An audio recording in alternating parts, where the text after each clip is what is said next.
All right. As you can see, I am not dead. Yet.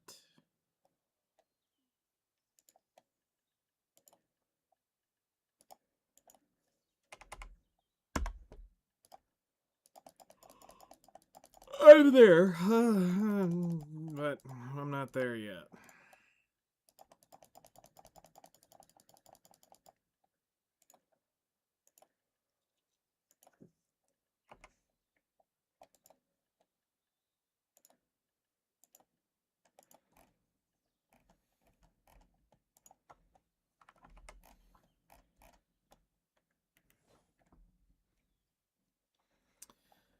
So after a lovely podcast last night, my brain wouldn't shut the fuck up again. Gotta love it. Oh yeah, I want my damn donkey.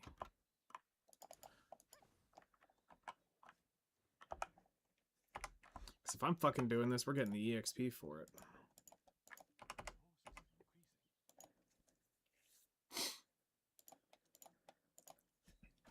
So yeah, I've been at it since 3:15, up since 3 o'clock. I got maybe 2.5, 3 hours of sleep. I don't want to nap. So today's gonna be a zombie day. So this is best case scenario. I come over here, do this shit.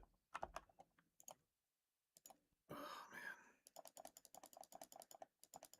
keep my mind running. I couldn't. I tried to write. I couldn't. My brain was just too fucking dead inside. So we're gonna do the most mundane and dumb thing we can do, which is, oh fuck, I gotta play the Simon Says game. Oh fuck me. All right, this may not have been a great idea, but whatever. We'll power through it. Just don't judge if we fail it a few times. The desert is online. Yes. Yes, the desert is online. Hey, did you know it's black?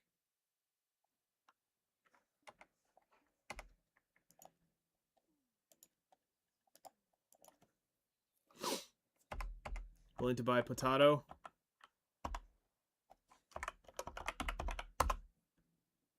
I got 166,000. It's the best I can do.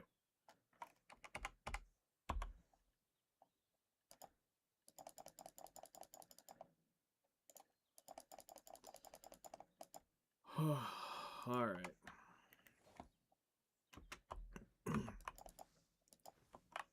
I have no skills.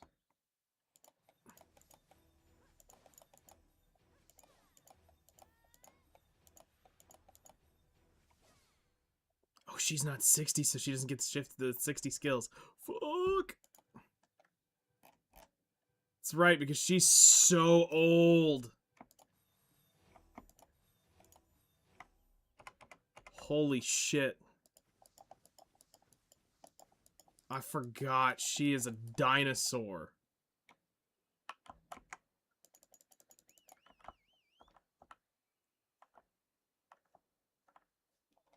Wait, fuck, it's up here.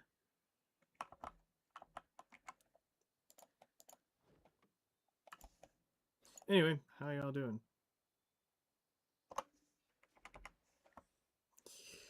Hello there. Welcome in, everyone. Get your bitch ass over here. No, I mean, this is like a super old character I created, so yeah, she is definitely in the ancient territory.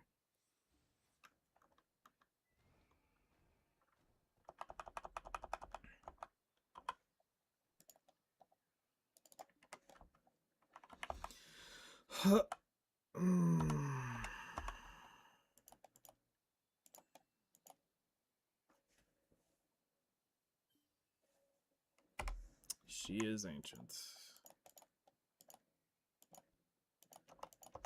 So what you up today? What are y'all two doing?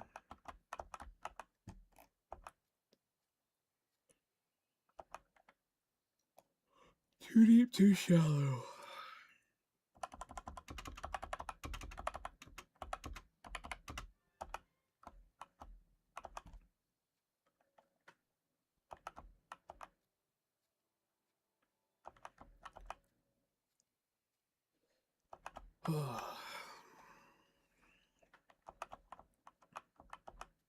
Trying to build something similar to the shrine from the Lord of the Rings. The Shire? Oh, nice. That'd be cool. Especially if you pull it off right, it would look actually pretty neat. Honestly, I think I know how to do it, like, the easy way, like with World Edit, but, you know,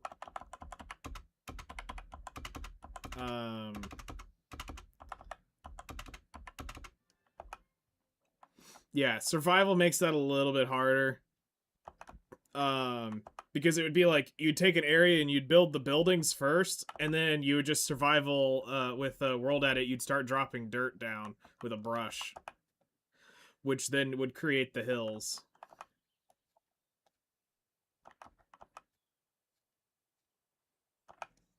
Also, I need to check on transport. 42 minutes. All right.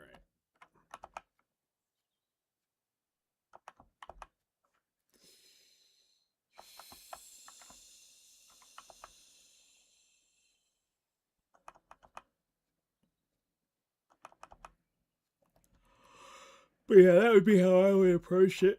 Find kind of like a plain area and then basically build the buildings and get them at the elevation you want and then fill it in with all dirt and then just go around and place a couple of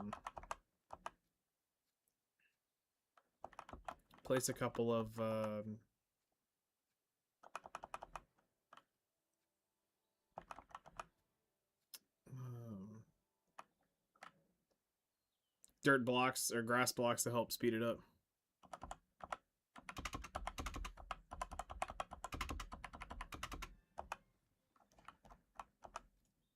I have a double chest of dirt already, so in the correct direction. The correct direction. Yep, that is definitely the right direction.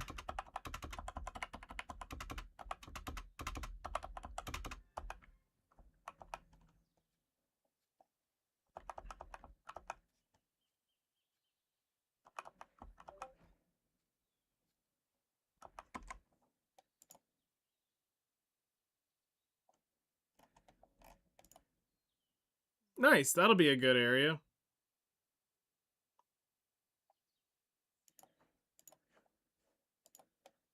That'd be a really good area for you. Ugh.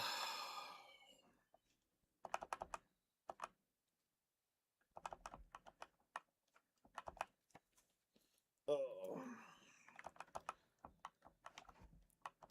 So, I don't know how much wild grass we're going to pull out of this today, but we're going to pull out as much as I can get and before I get off today, and yeah.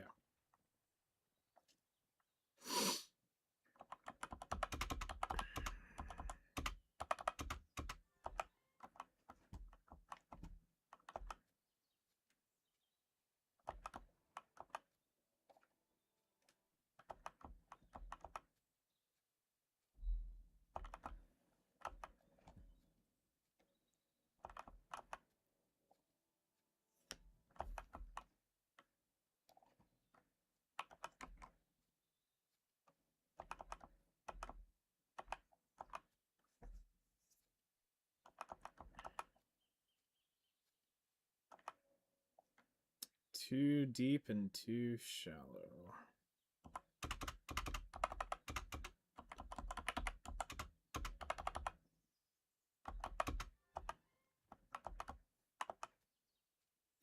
I have no idea how many times we're going to have to actually run back and forth to the storage, but we'll get her done.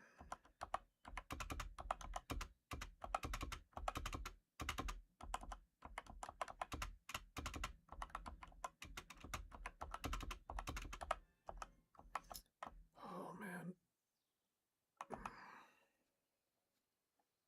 These shouldn't be that hard. That's what she said. Yeah,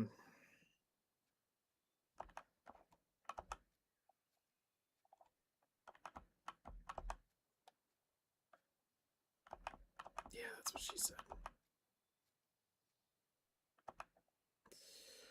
4 deep, 1 shallow. Alright, that one's not terrible. That's what she said! Yes. Thank you for always leaving me smiling and satisfied.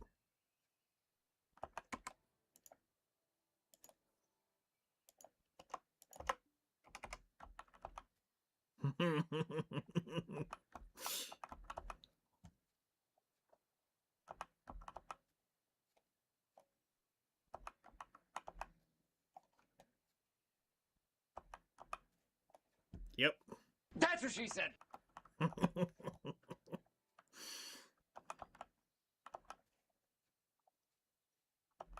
Yep.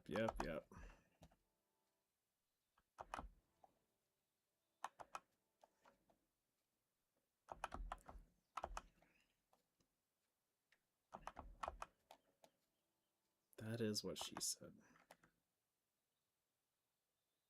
2 deep and 2 shallow.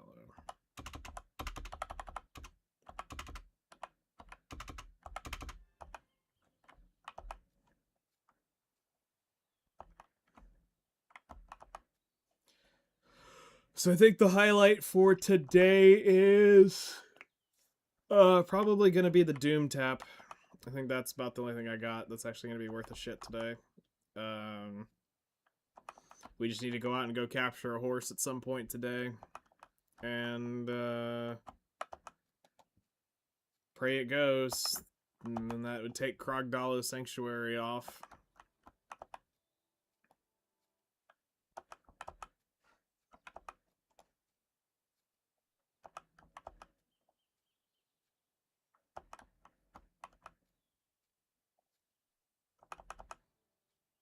So, from what I actually read up on, you actually want 2 sets of Krogdalo gear. So, you want set number 1 for actually Krogdalo himself. The reason being is because if you have Krogdalo and you have the Krogdalo armor, it'll pop all 3 buffs at once. So that's cool as shit. So you get the HP, AP, and DP buff if you pop the buffs on Krogdalo. Now, that set does not have to be leveled up. That's the key difference there. Then your actual riding one would need to be leveled up. That's where shit, you know, really takes off. So I thought that was pretty neat. I was reading up on the Krogdalo thing. From what it looks like, Krogdalo is Doom. I would have thought it would have been the Argwanaut.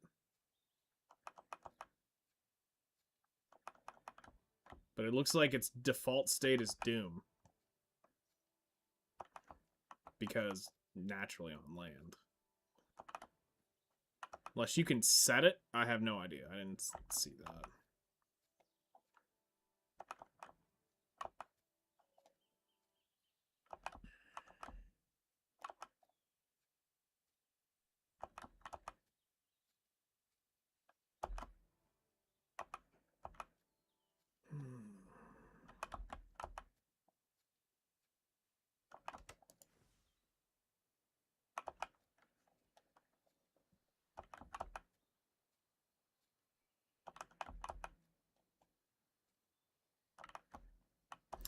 I'm gonna try. I would like to get the alchemy run done before the grind week. This way we get to take advantage of the 100% drop rate that's going to be coming.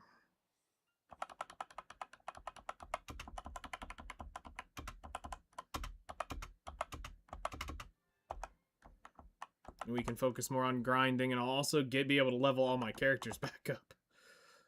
She's also going to get taken out there too, just because we're missing the quintuple EXP because she's not level 60. So everyone's going to get the 2-hour grind to pull them up to their level 60, 61, whatever it ends up being.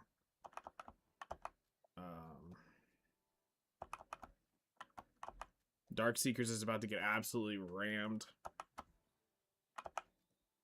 I don't have the gas yet for Ethereum Castle to actually, like, clearly do it. Or cleanly do it, I should say. So we're gonna take the cleanest grind I can get. Plus, it's not like we don't technically still need Kabua's artifacts if we're going to do the Adanya thing. I mean, realistically, at this point, the only ones I need is... I could even pull the all-out attack out. But I basically need Vicious Shadows and the Adanya one, and potentially Kamasilv. Demi-Human would probably be... Yeah, probably be... Star's End. But I'm quite the ways away from a 395 AP spot.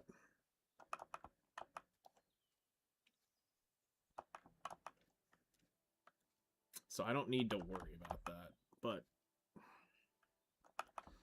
we've got, what, 3 Kabua sets? Or 4? Don't remember what we stopped at. We have 3 Kabua sets. So yeah. I mean, I just sold a Kabua artifact here the other day for 10 bill. The one that we randomly dropped while grinding. Yeah, it was the day I was after magic crystals. Like, literally, I went there for like 20-30 minutes expecting to get a few crystals. And I just randomly was walking around and bang, Kabua's artifact. Which would have technically been I had only needed 1 more, but whatever. I think the issue's coming in, do I really need all-out attack anymore?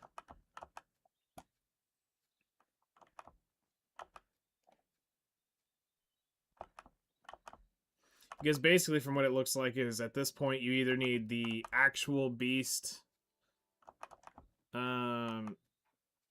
currency or the type advantage, or you're running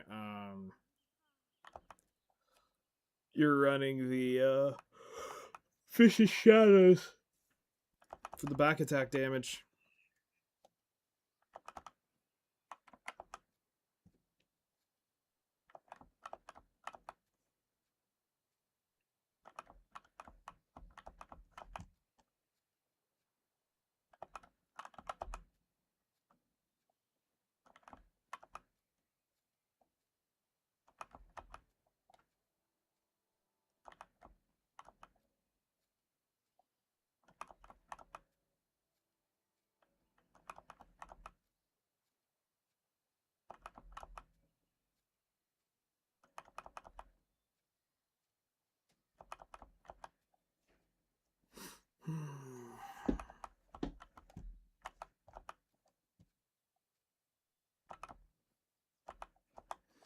So I decided to come out here and do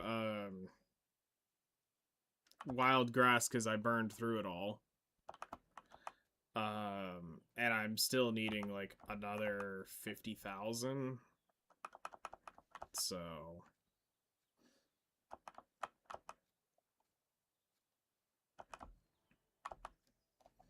figured we'd come out, gather this for a while. Not exciting, but it'll keep me awake.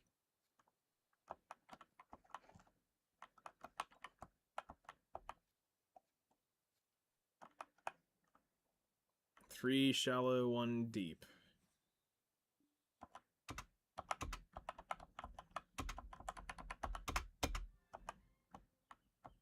Alright, we're about to go do our first teleport to the manor.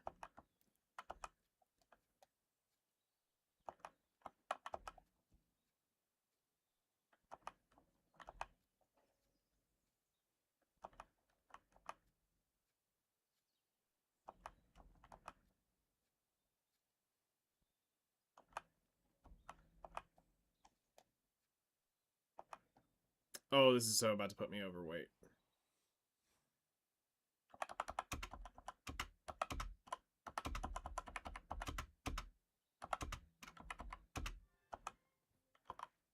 I think I can make it. I think that still counts. I don't think as long as it's below 125. Yep.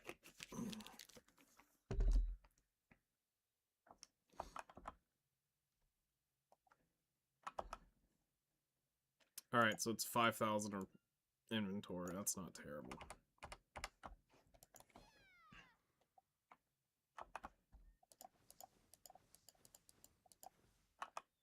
That's not terrible. So yeah, we only need to do that 10 times. Okay.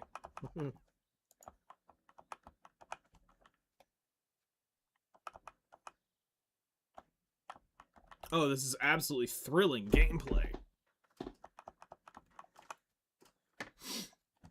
It's the most thrilling gameplay ever made. R pressing simulator.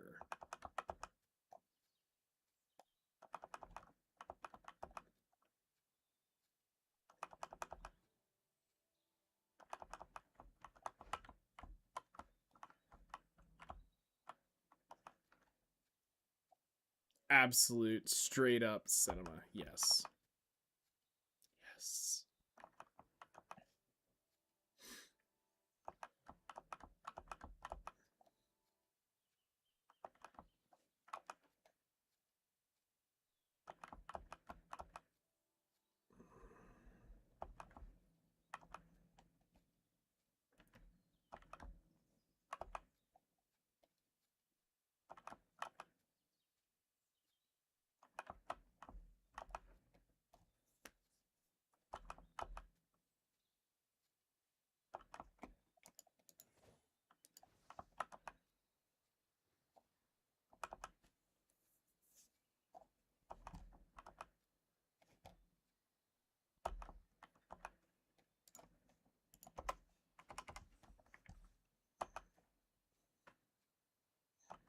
I'm shocked that still in this day and age, they don't have a wild grass node.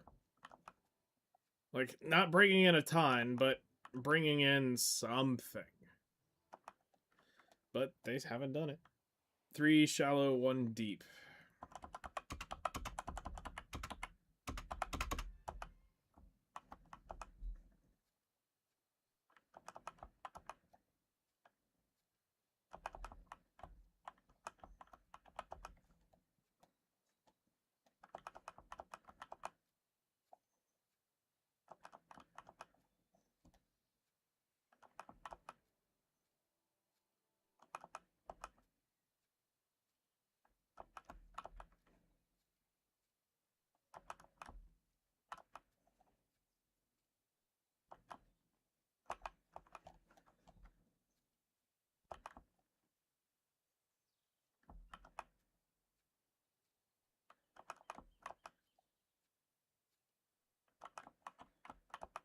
The other reason why I wanted to do the Ranger is because we're gonna move the Ranger to Musgar, so she can be hooked up for 2 deep, 3 shallow.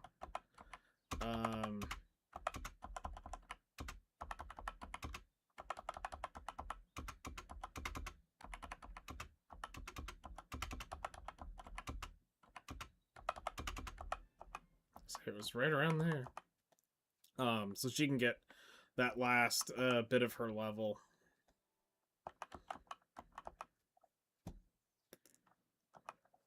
Uh, 4 deep, 1 shallow. Okay, that's actually pretty easy.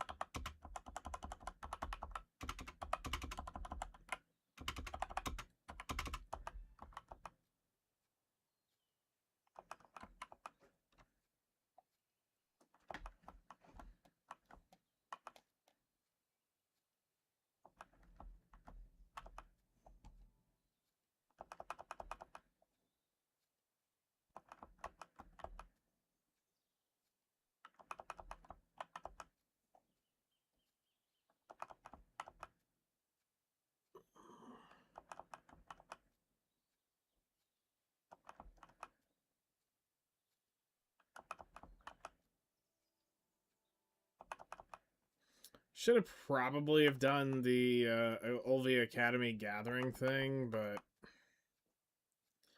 I'm not in any rush to do it. Because, I mean, we're definitely not buying the additive EXP. Not for $7.50 a piece. They can kiss my ass. Shit, I don't even think I would paid 100 pearls for it. So $1 a piece. I don't even think I'd have paid that.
Hopefully by this time next week we have our Adanya armor.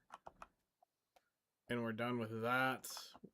Then it's just starting to level it up.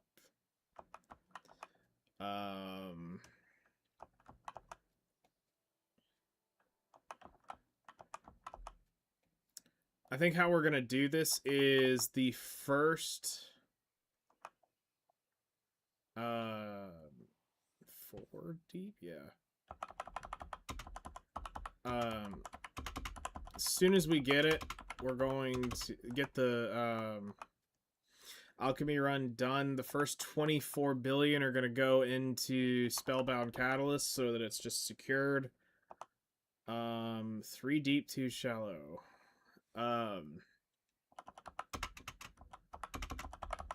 Get the Spellbound Catalyst taken away, and then start looking at how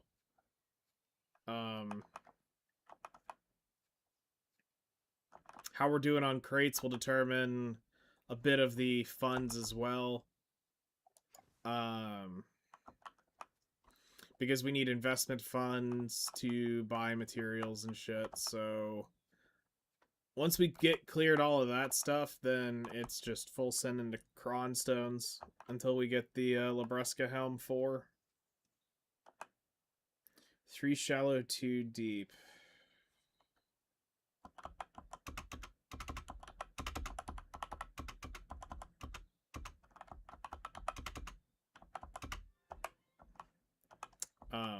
So Then if we get it early, then we just start buying anything and everything we can to get the upgrades for Adanya.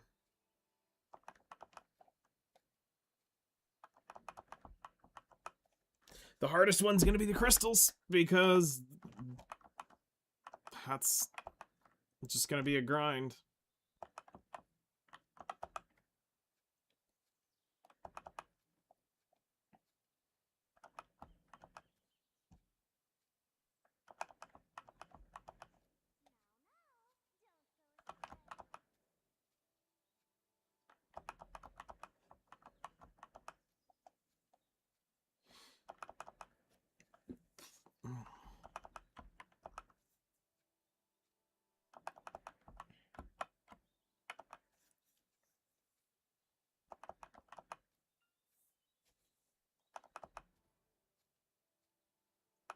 We do have Yawning Hedgehog on, right? Yeah, we do. Okay.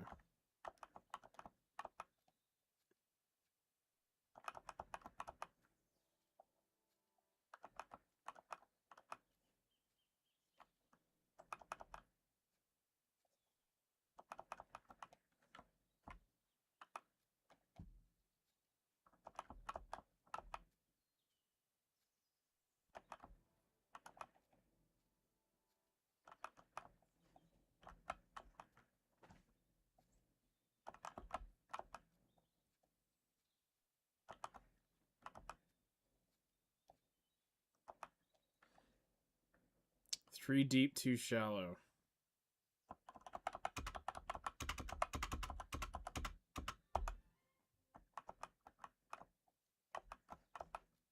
$20 caffers on that one. That's nice.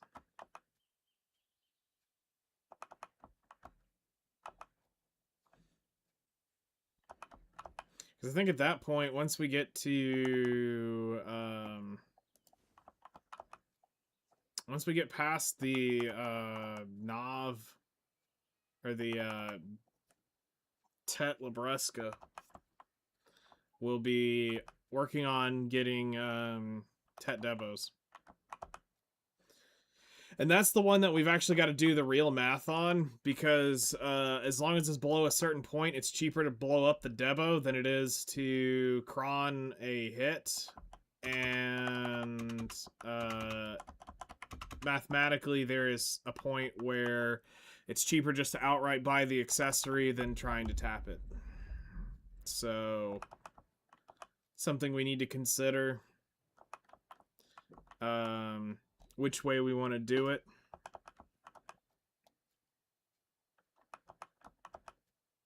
I mean, Narama over here popped fucking several pin Debos. Like they were candy.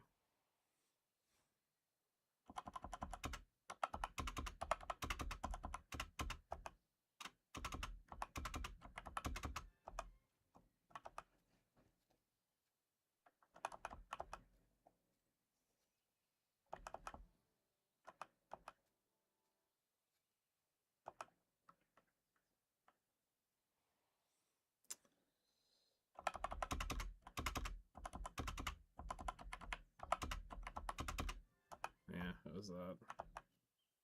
So, because we need to start getting the Nav accessories for the AP.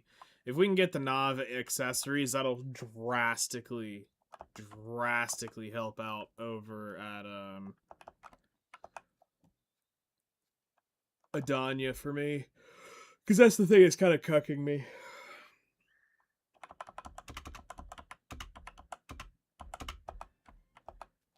Like, getting my weapon to Oct would be nice, but it's not going to do nearly what the value of my getting my accessories up would be. So, we're going to go after the Nav accessories.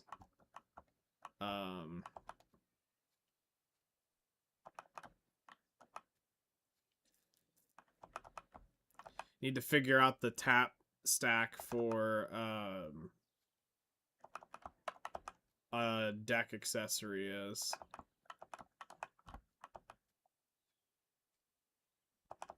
Then we just start slamming hammers and shit through it until we get them.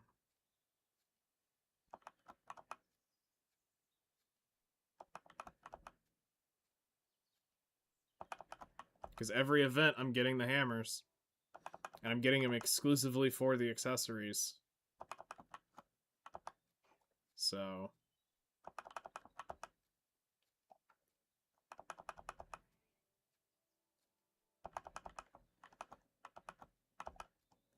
Because with the way I look at it is the sovereign weapon.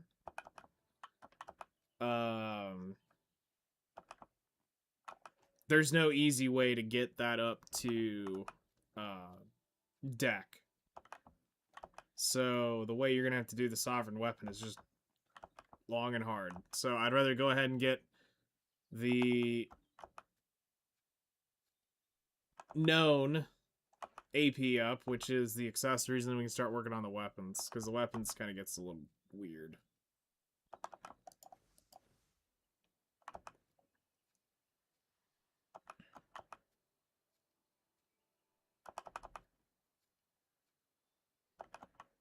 Because, I mean, I'm at the point of it's,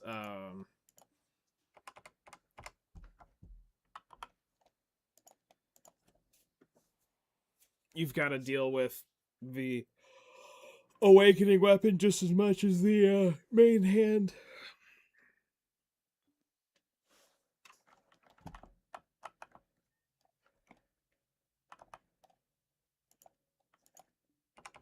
Alright, well there's at least 2 stations worth of alchemy.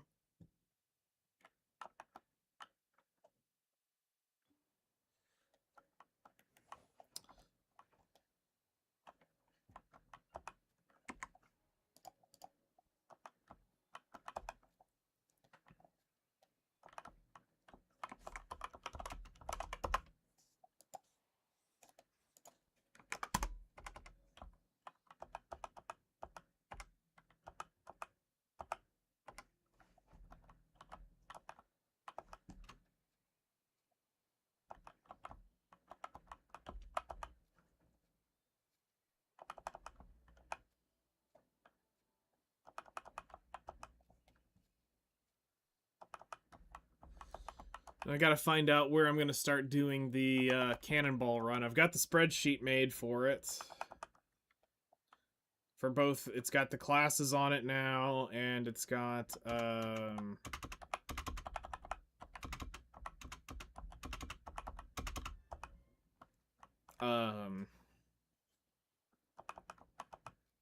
it's got all the classes on it. It's got the grind spots on it, so we can start doing the grind in every spot thing.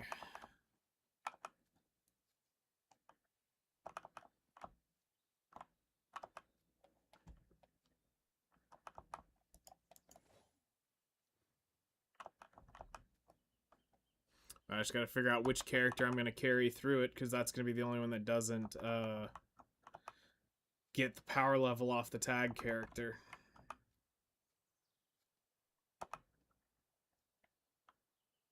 Too shallow, too deep.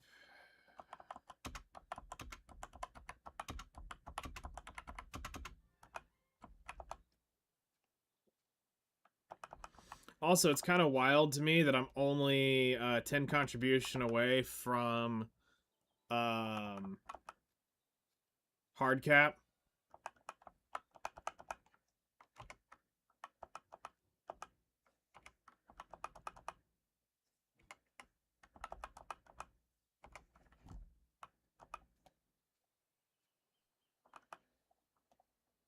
And then it gets significantly worse.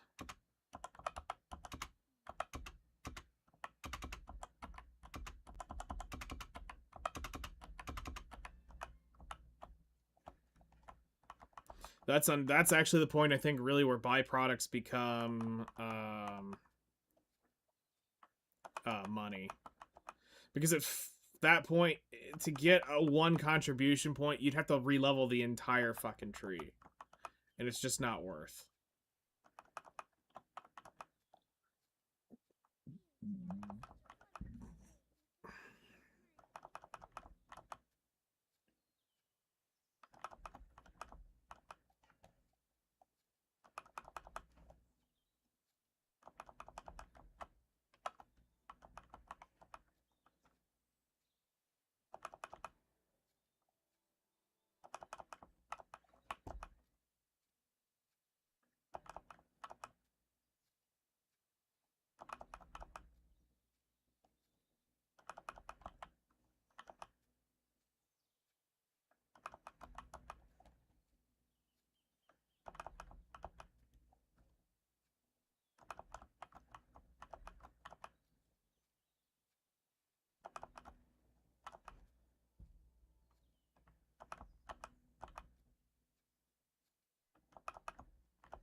Almost done with her energy, and then I...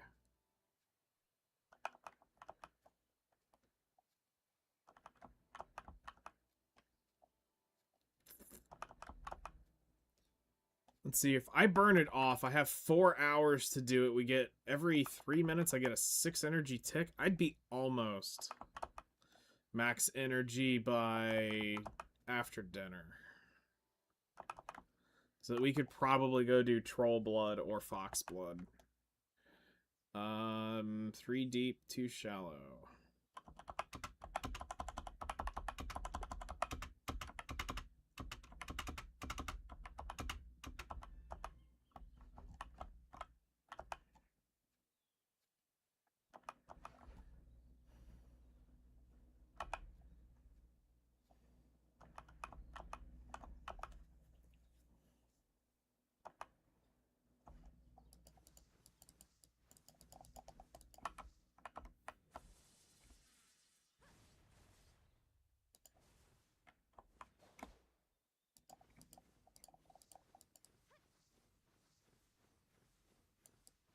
I remember when that took MP.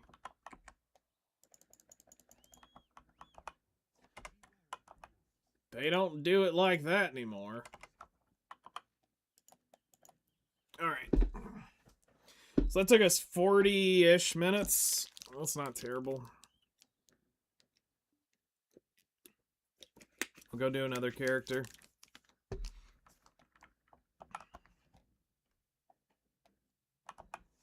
Probably take the Seraph through here.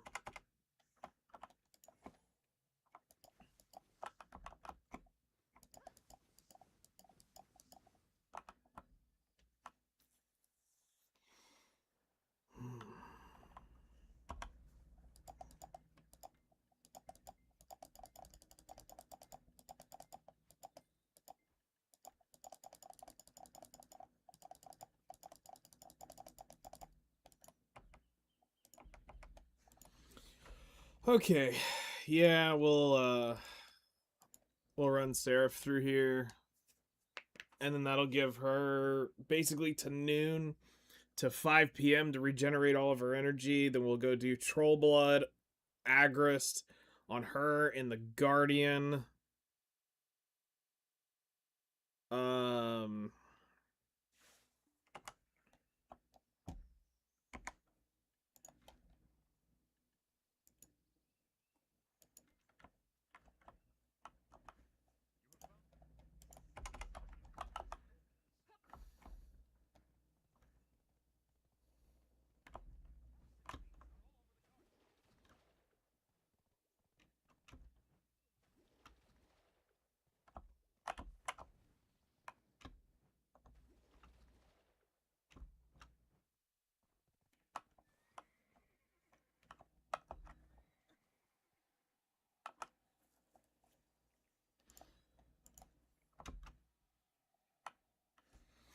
All right.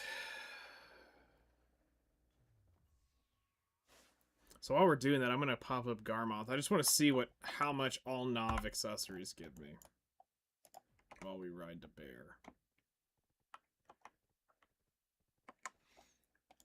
So if we pull up Gear Planner, go on my Seraph, PvE damage calculator, we give it that. We look at Etherion Castle. So if we take the ring, motherfucker, I hate when this shit automatically links. All right, so we want to look at currently we're going to do the Adanya with the AP elixir versus the Adanya with the back attack.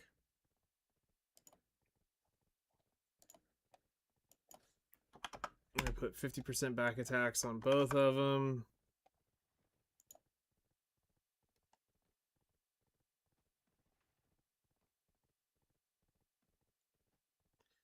All right.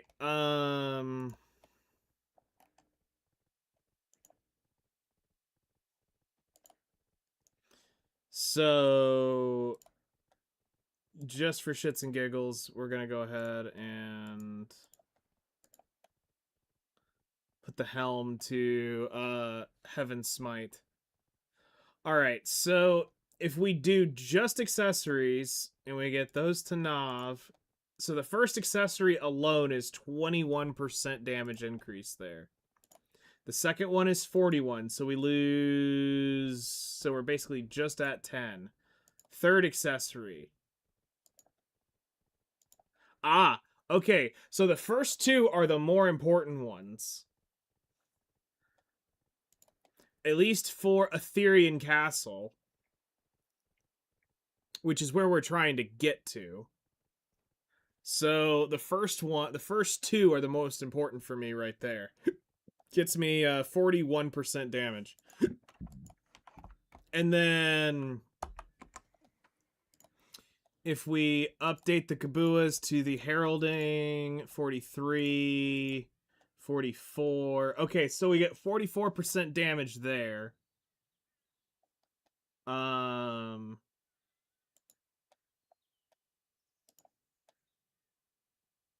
Amplified.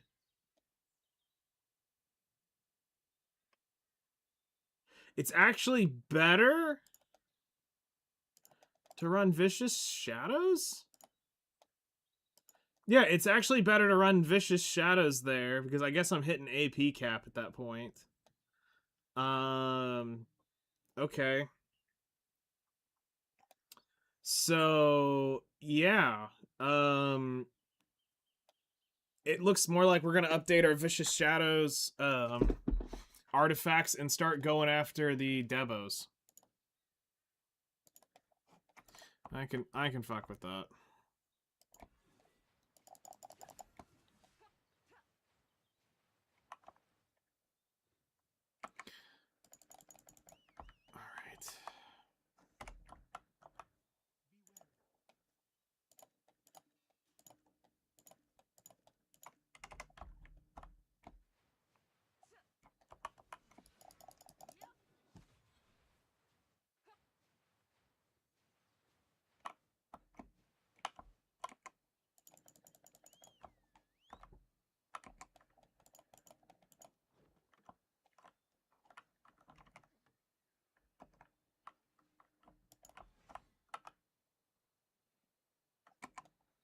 Alright, let's make sure none of the expensive shit is on.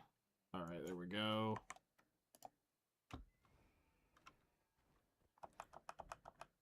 I said make sure none of the expensive shit is on. Fuck, whatever. Whatever, this is fine.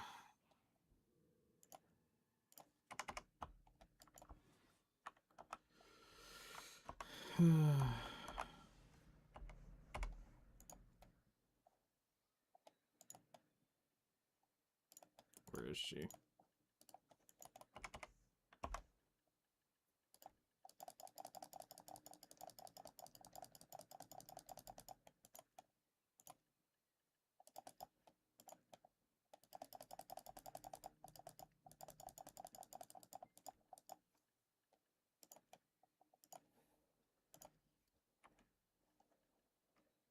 All right.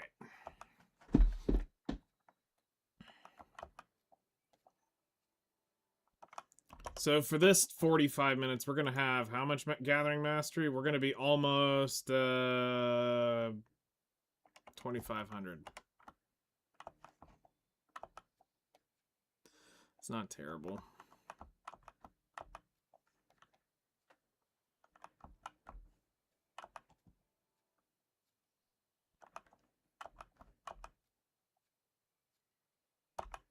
Will we level up this time? Yeah, we'll level up. So we'll get 5 mastery actually out of this.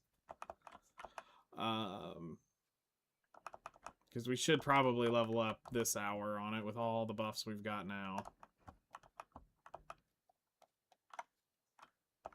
I don't think I have any extra weight. Yeah, no, I don't have any of the extra weight shit on me, so...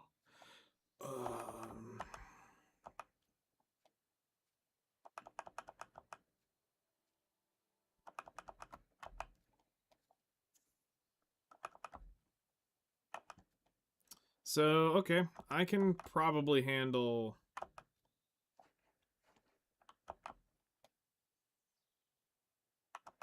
getting 2 Nav Devos. Or getting 2 Nav Karazads. The issue is going to be pulling the cups out of mine, but thankfully Forest Furies aren't that pain in the dick to get anymore.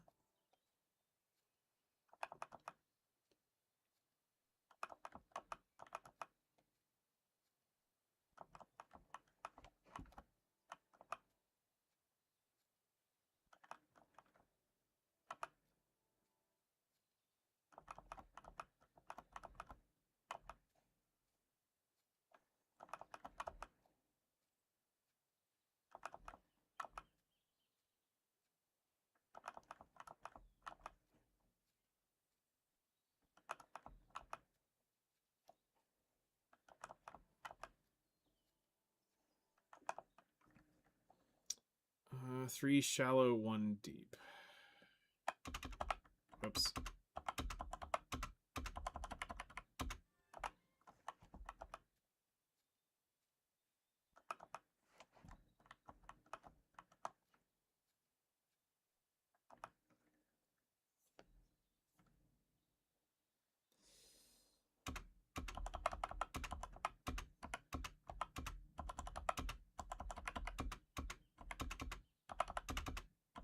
It was one of these. There we go. The good news is, I mean, we're getting fruits, so...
Also, I don't know if I said, but I think what we're going to do is we're going to make the Guardian the tag of this.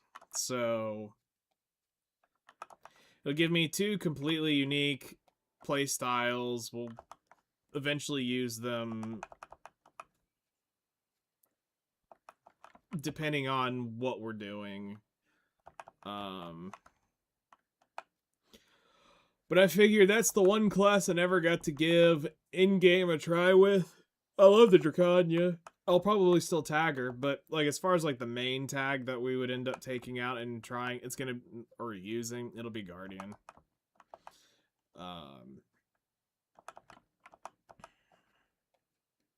I did everything low level with her, and I never really gave it like...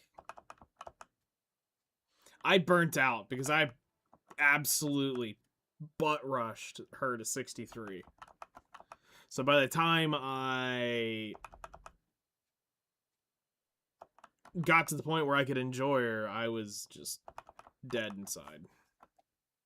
I tapped my pen dandy, and that was it. We quit about like a day or 2 later.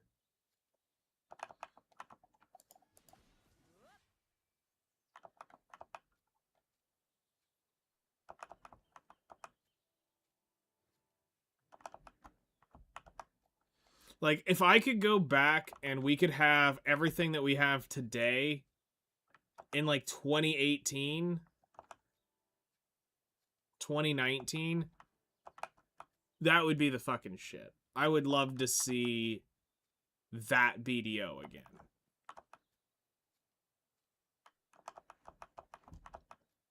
Where everybody's here, everybody's hanging out. We're doing Node War shit. We're doing the open world PvP. We've got people grinding, people chatting. You know, you're teaching a bunch of new players stuff. If I could go back to that again, that would be fun.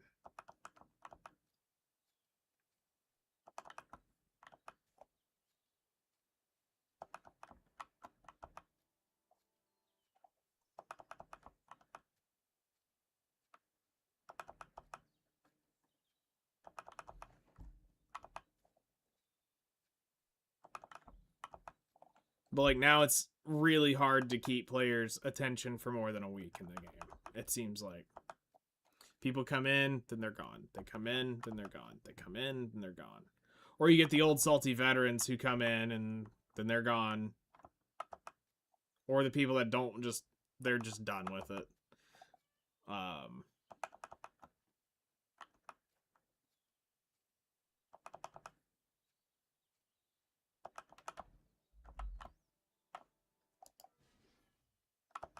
You know, like I always wanted to get Narama out there. I always wanted to get Project back out there. Getting Project back in the game was actually quite a feat. I worked on that man for fucking 6 months trying to get him back in the game.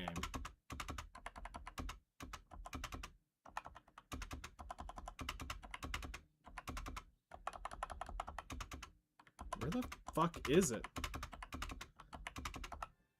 It was down there. Shit. And then that shit happened where, with the fucking GM Ataraxia and killed all that momentum I had to get him back in.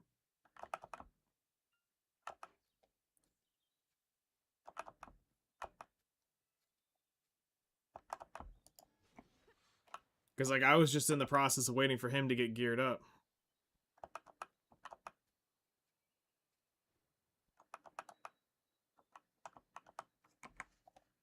I would jump in, but the fear I will at some point jump onto something else. So having me go in and stick would be nearly possible. Oh, no, I mean, that's fine.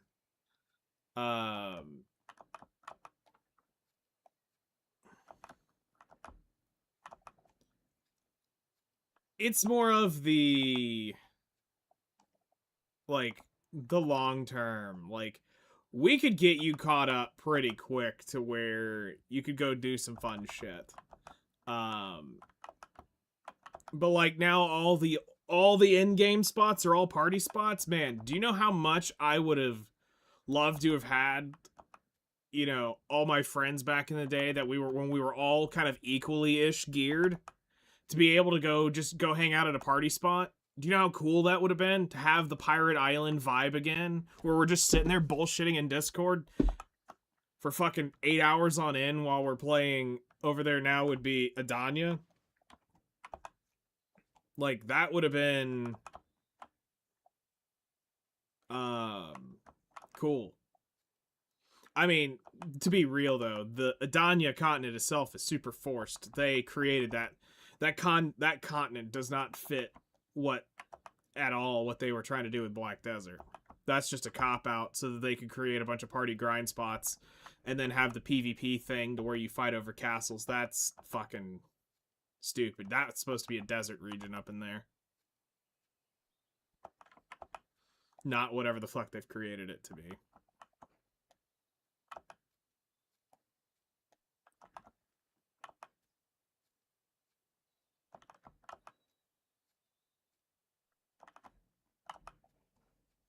But like having that type of thing again would have been, because I mean I think most of us that are from that time will say Pirate Island days were the best. That's where we all were hanging out. People were constantly around. You'd pop in for a few hours, you'd leave. I mean, it was it felt like you were playing with people.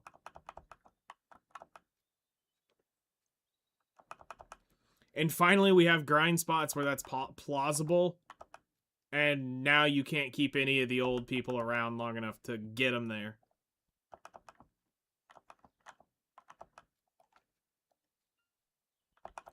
Because, I mean, it is a lot of work. And, you know, everybody's got their own way of getting there. And, you know, trying to help somebody get there is, you can only do so much.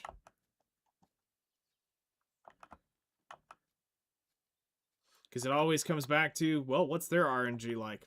It's going to be completely different than yours. Where their progression is completely different than yours as well. What is easy for them is hard for you. What's hard for them is easy for you. So,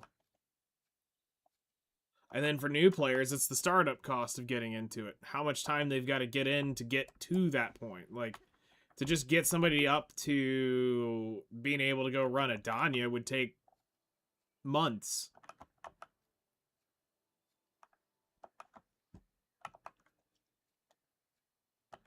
But getting them to Dekia Lantern, that's probably more like a month. You know? I mean, part of the issue is Black Desert now has a mid-game issue. It's so expensive, the gap between the beginning and mid-game and end-game is like 35 trillion silver to get the difference between where those two are. It's ridiculous.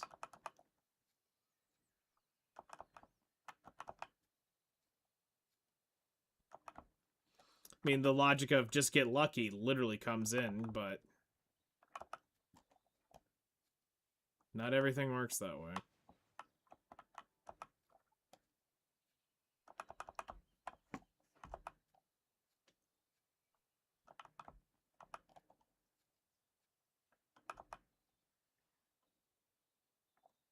For shallow. But, I mean, here's the way I look at it, Breezer. If you want to come in and you want to have some fun and you want to learn, this is the time to do it while I can really be able to help. Past that, your odds of actually getting to enjoy this at that experience is completely different.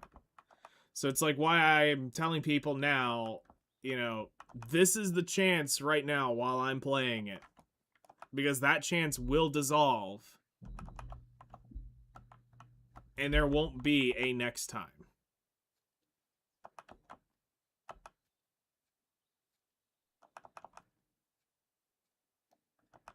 Because when I finally close the book this time, it's gone. It's done. I will have achieved everything I wanted to do in the game. It will be my platinum trophy. The replayability at that point drops significantly for me. Yeah, it's always going to be the next thing to do. It's the new region, the new little item, the new class. But once we hit this big check mark on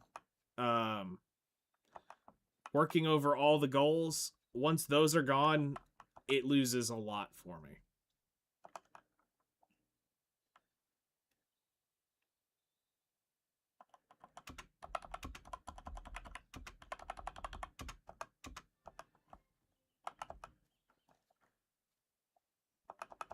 But the good news is that people need to look at it as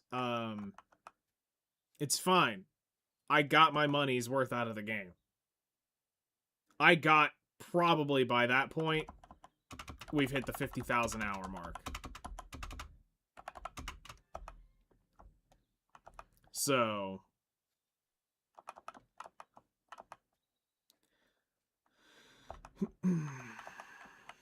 I mean, shit, we're already at 45.6 since we started the list.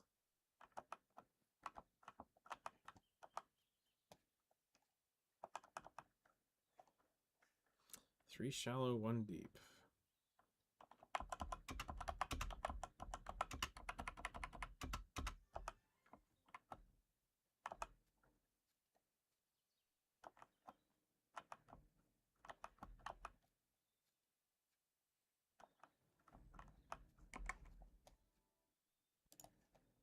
Somebody saying there's a new Garmoth code?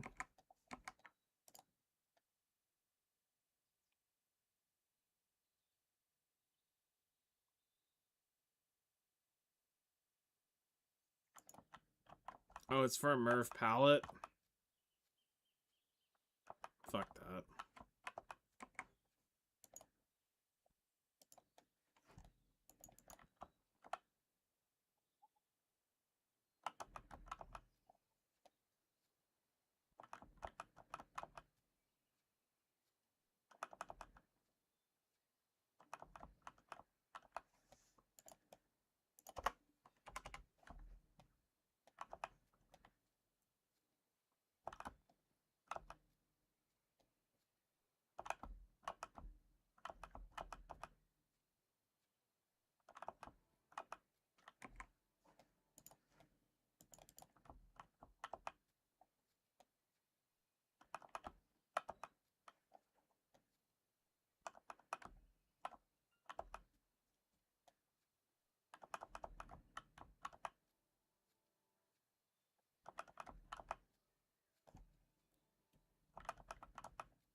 soon as we do this, we'll probably let her start,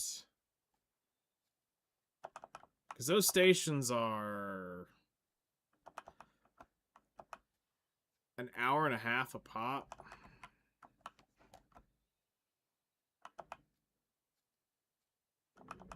So we'll want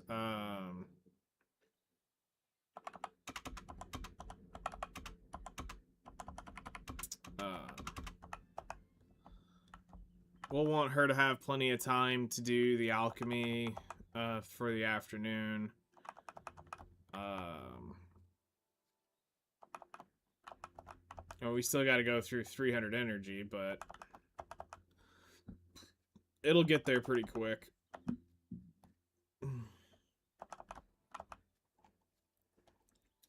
We just haven't been getting very lucky on mini games.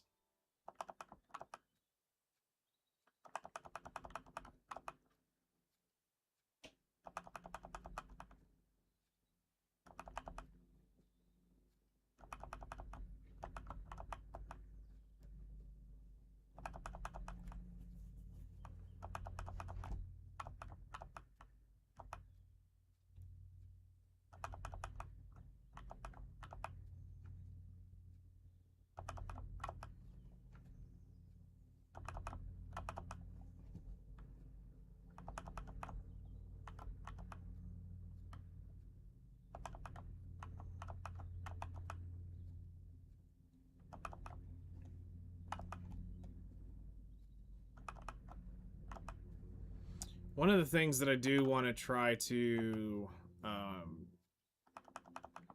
get set up is adjust the worker empire at some point.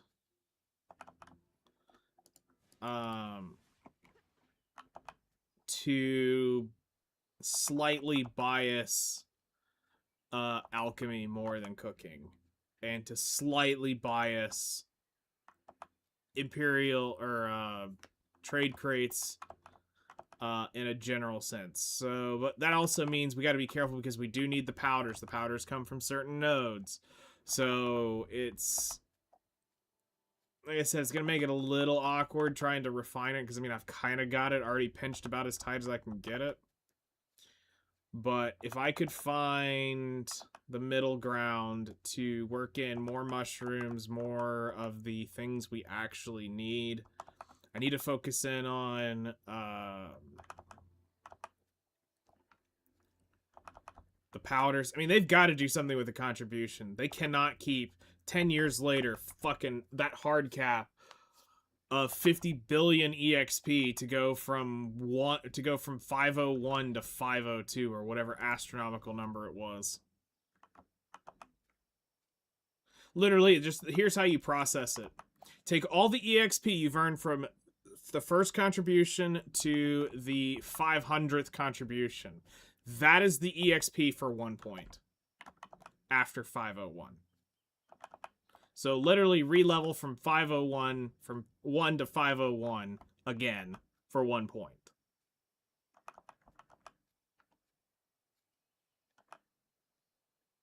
So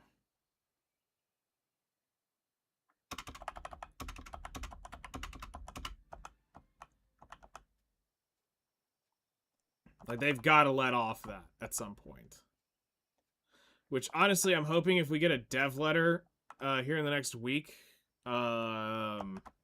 because it was a year ago they released the last one, we should be getting some insight on, hopefully, some of these long-term updates for this coming year.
It ain't much, but we'll take it.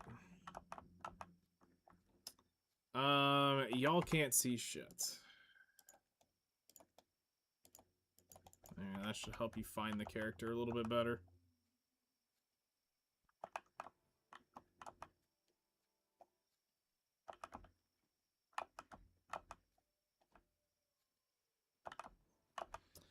So the next alchemy run after this is going to be a little bit harder. Because it's going to require significantly more startup. Which is kind of like why I've been trying to overshoot, to help make that cycle through a little bit easier.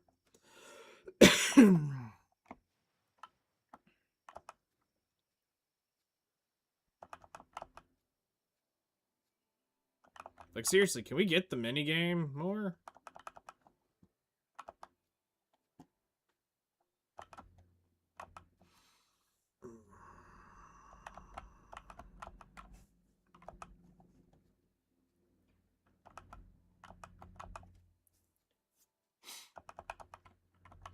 I was looking at today on how to min-max my,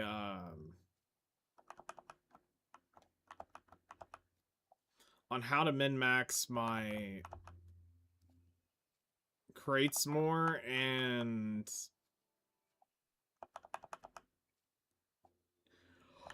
I didn't have a whole lot of time to look, but I took like 5-6 minutes, and I was looking through the workshops, and I realized how tight I have that up there. I actually can't make it any more efficient than it already is, which kind of sucks. Like, I can add a few things, but then it comes down to efficiencies of other aspects aren't really viable. Because everything comes down to processing time, and we're already struggling on processing time as it is already. So at this point, it's just kind of, we've got that done as far as we can get it.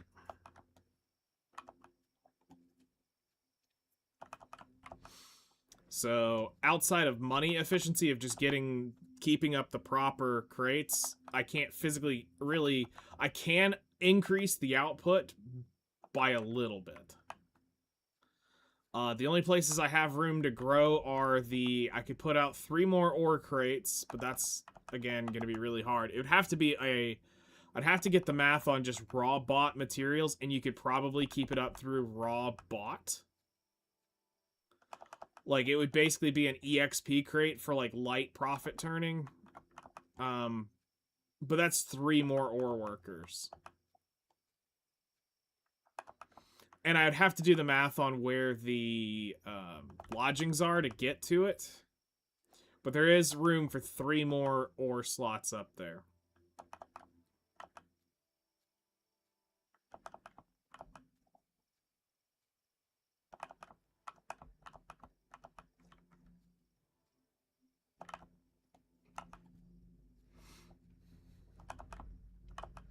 But just something else to help increase output. You know. Not that I can really push it much more than 5 bill a day. I mean, that's already pretty... That's pretty slammed.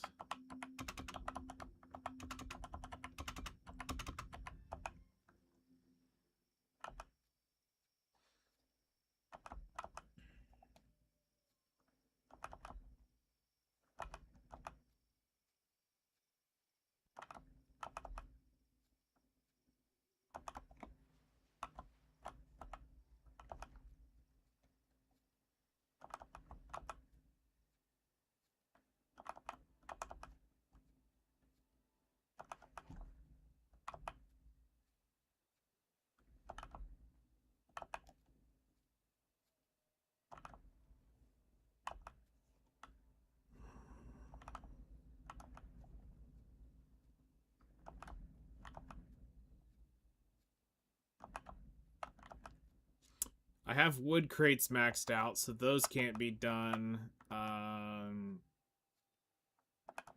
Mushroom crates, there's only 1 more, but it's expensive to get to. there is one more, there's one more herb, but it has to be converted from a lodging. So the lodging would have to be bought somewhere else. There is 4 more. Yeah, there's 4 more. There's 4 more ore. 3 more ore left. And of course, obviously, there's fish, but fish is too hard to pull a profit on, and I don't know if I want to start trying to pull crops, because that's a really hard one to find a profit on.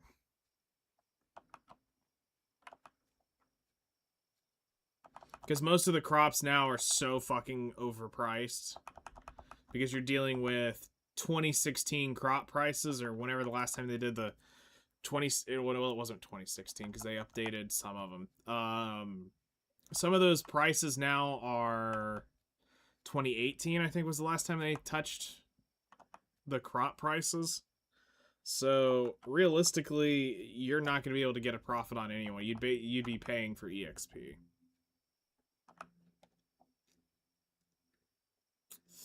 So...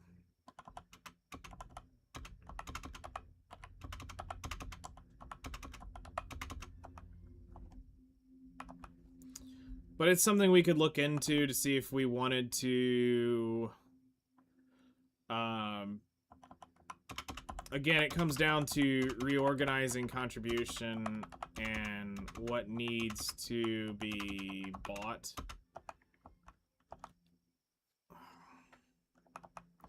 Because, like, the normal mushrooms, we don't need to gather them. And that's just the reality of it. Outside of getting the fruits and the, whatchamacallits from it,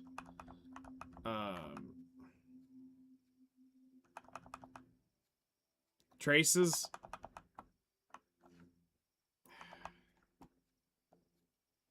It's just not worth. Let's see what she's up to.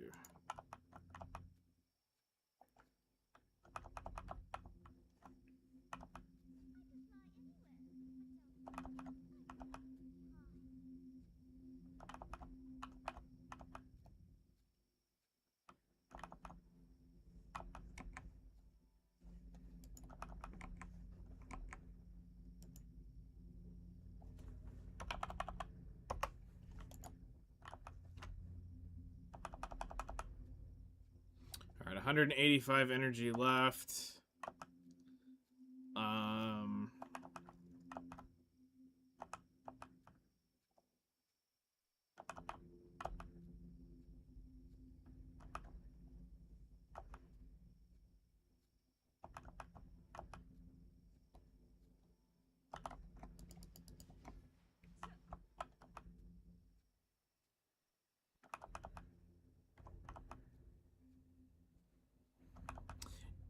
I don't think somebody sniped your name. Like, you need to think about the odds of that at this point.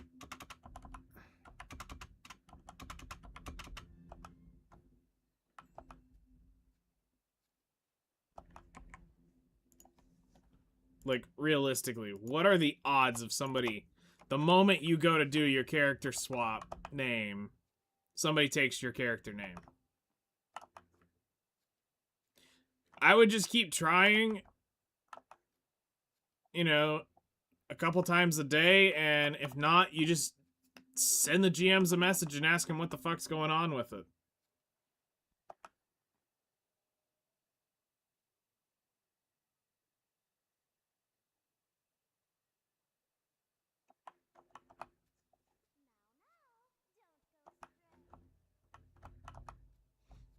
They clarified the family name change, though. Apparently, after you change the family, it gets locked for 30 days. Then maybe the name's locked for 30 days.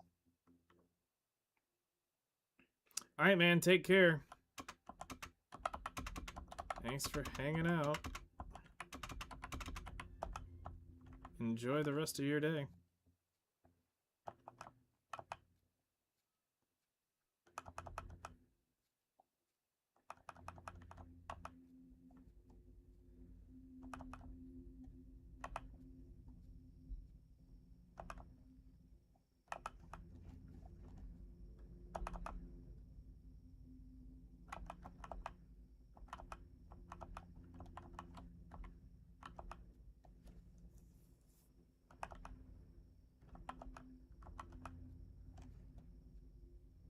Because on the thing it says after 24 hours, the name will be available. 24 hours after deletion.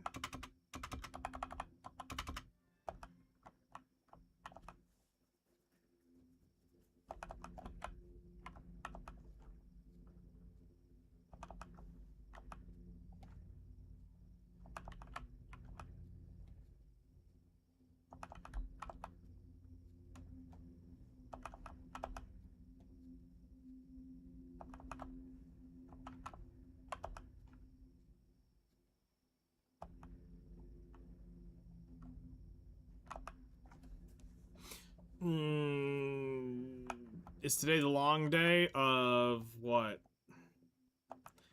Oh, this is just me trying to stay awake. I was gonna go do 3 hours here on non-stop gathering, but no, I just came here to try to stay awake.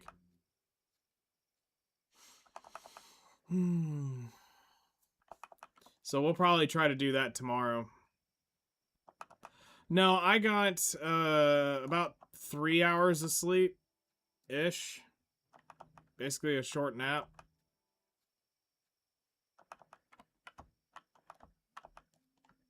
And I don't want to... I am like 90% sure that even if I set an alarm, I'd sleep through it. So I'm just trying to stay awake until tonight. No, I got off the podcast and I just couldn't fall asleep.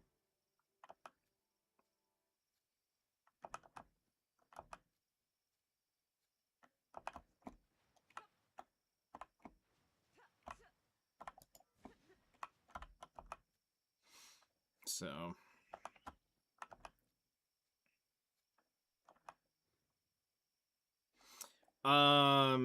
it's Ace's podcast. I basically go on to be the analytical thought processor of the three.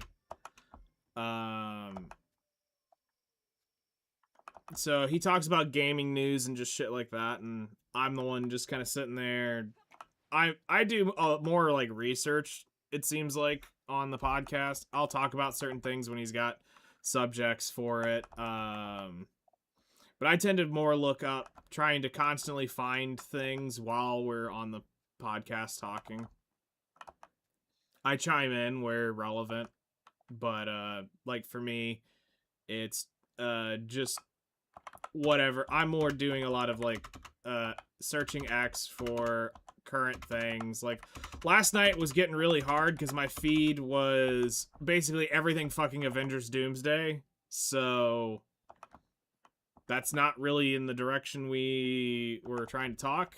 It was less game news and more movie news. So it was Avengers Doomsday. Everybody was reacting to the trailer and what's going on. And we still don't actually have the trailer yet. We know everything about it now, but we haven't seen it. Because everybody and their mothers described it. And so like, it's like, okay, release the fucking trailer already. But they're waiting for the con to be over with is what it seems like.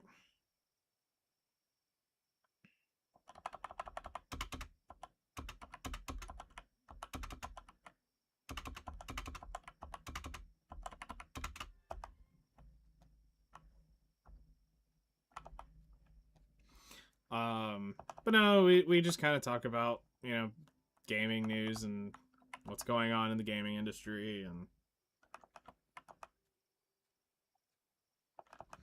shit on dumb decisions that these corporations make that don't want to make video games but claim they're in the video game industry.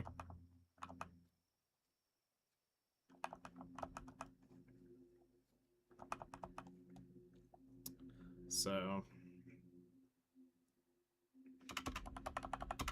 and I mean, this is far past the game wasn't made for you type bullshit, too.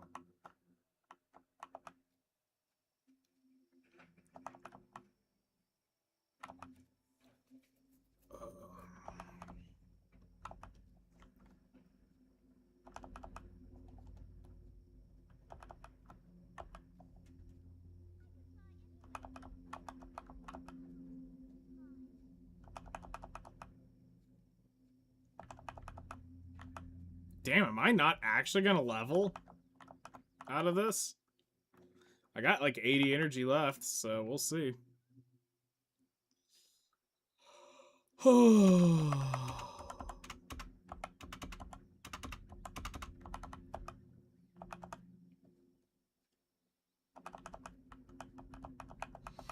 Like, if I did my own podcast, I'd have no idea what the fuck I would do it on.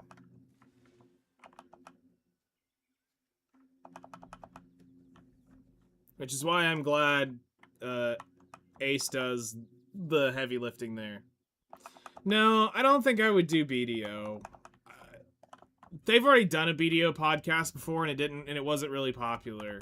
And that was with major content creators.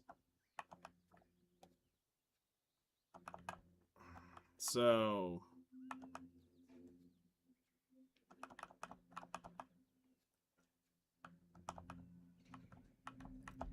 and it's like, I'm not smart enough to do like Joe Rogan style podcasts where you just talk about anything and everything. I mean, I thought about that, you know, just one day, thinking about how much that man reads to have a slight idea about all these subjects, all these people from all different walks of life come in and talk to him on. Jesus, I cannot imagine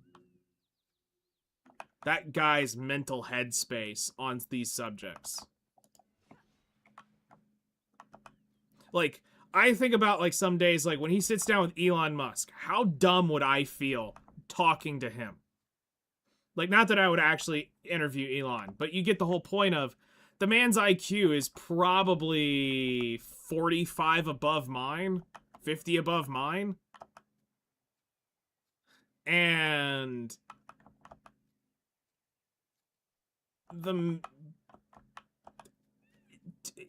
having a conversation with somebody that much, yeah, dude, his IQ is like 150 something. No, he's like 155 something. I think he's like 154, 155, or 160. It's somewhere up in that range.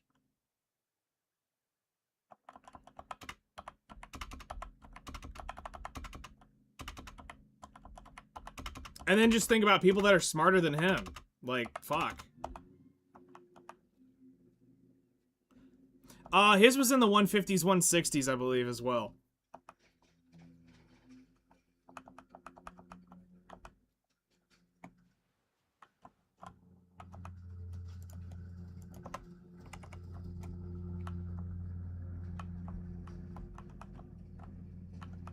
Like, a lot of the great minds are in the 140 to 170 range. Getting above 200 is pretty rare. Like, it exists, and you see people with it, but those are extreme cases. And they're normally underutilized at that point.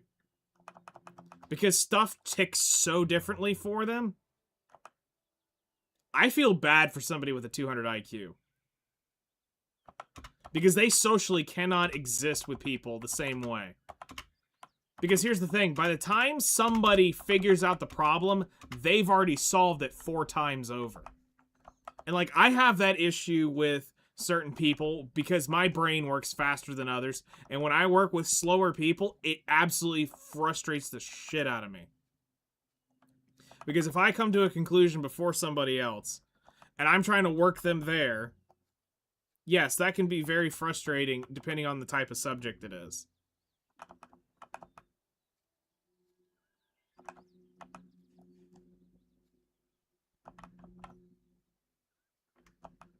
The average person is somewhere, no, they can kind of give you a ballpark.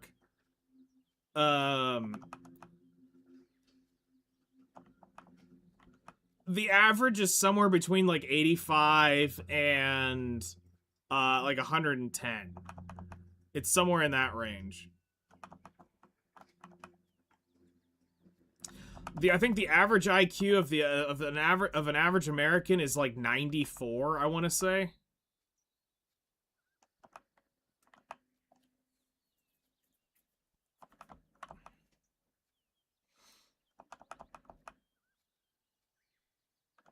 I mean, not really. You have to realize what the IQ stat really... People get hung up on IQ. You can be really smart at a subject and still have a lower IQ. Maybe you're a 30 then. If an Asian scores less than 30, I'm concerned.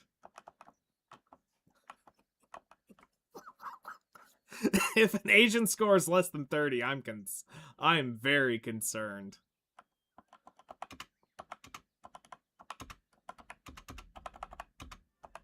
You might be dumb. And not in the good way. And you're definitely not a blonde that I know of, so there goes that excuse. Alright.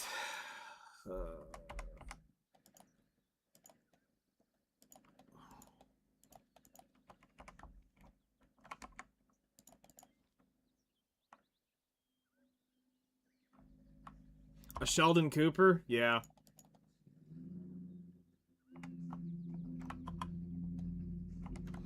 Okay, so we want to go capture a horse.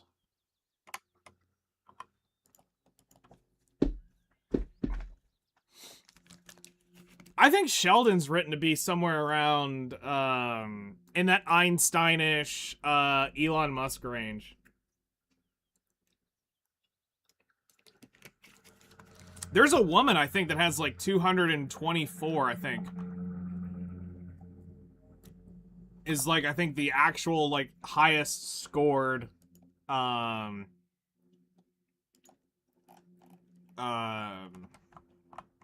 has the highest score. Maybe it's you? Yeah, and I have to go look it up again because one day I went down that rabbit hole. I was curious to see what different people had the highest IQs.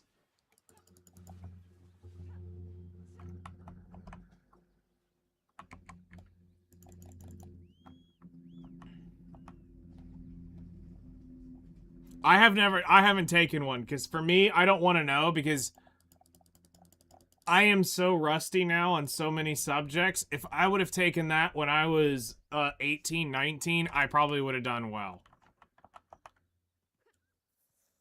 I might have broken 115. Maybe 120 if I got really lucky. But now at 37, somebody once told me the world. Yeah, I'm not the sharpest tool in that shed anymore.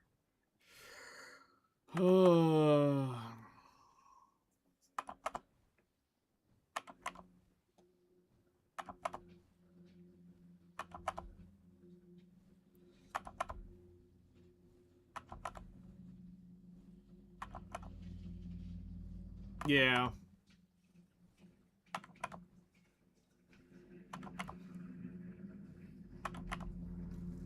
Well, it's also like, for me, there was a lot of mathematical stuff that I stopped using immediately once I came out of high school.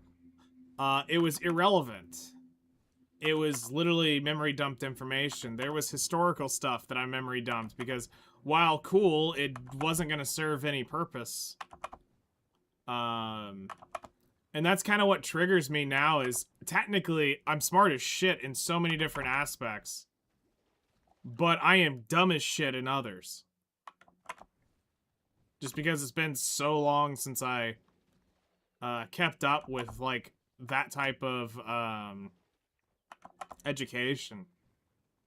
Like, at this point, I'm technically far better off than I ever was. With all the different skills and sets, but the general knowledge, I am absolutely cooked on. Like, I feel terrible now when I walk into a Mexican restaurant and I can't carry on a basic conversation in Spanish. Where out of high school, I could have at least done the very basics with Spanish. And now I'm struggling.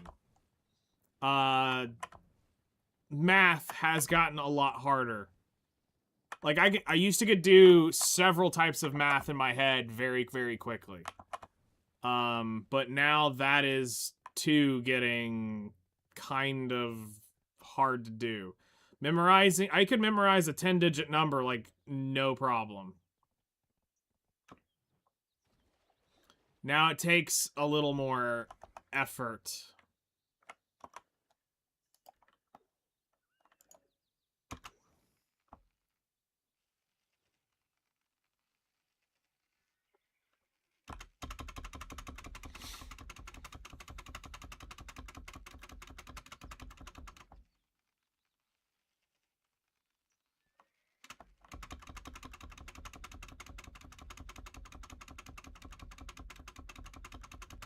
Hello there.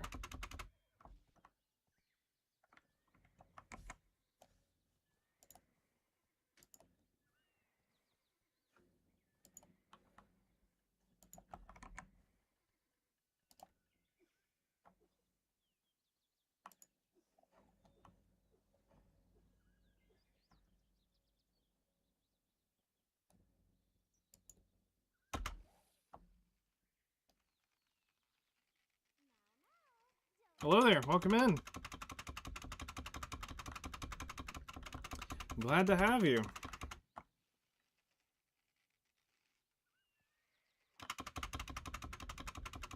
New to Twitch, to be honest. Bear with me. No, that's fine. Just talk like it's an old AOL chat room. You'll be fine.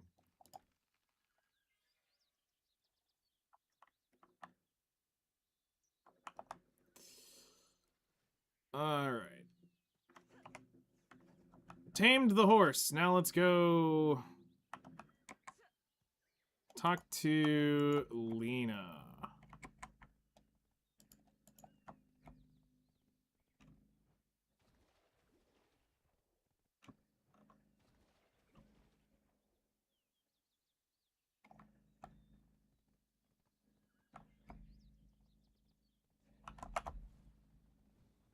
Let's head back to Velia.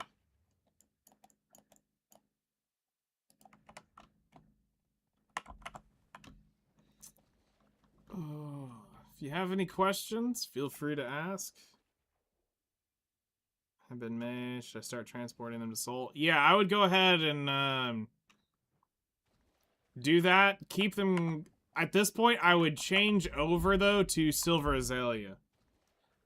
And just start running those for an eternity. Because that is going to be one of your that's an EXP crate to have on hand for however long you want to go at it.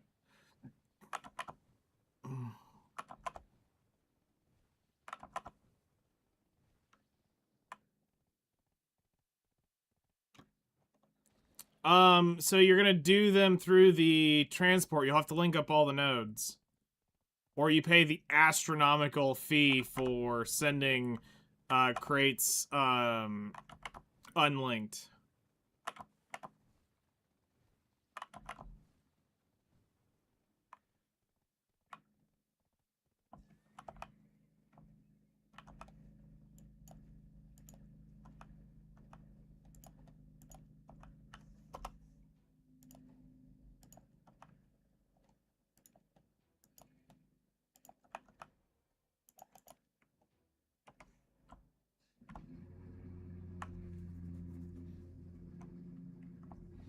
If not, the link, the cheapest link is this.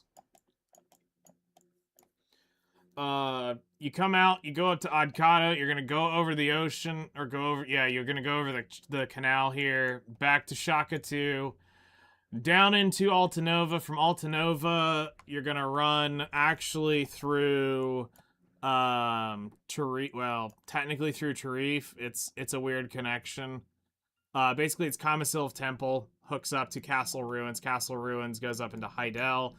From Heidel, you go to Velia. Velia, you go to Lima Island. Lima Island to Coilla's Eye. Coilla's Eye out to Nampo. Nampo, you're going to work to Godu. Godu to Yokcho.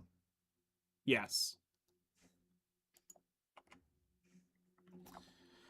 Okay, so I have 56.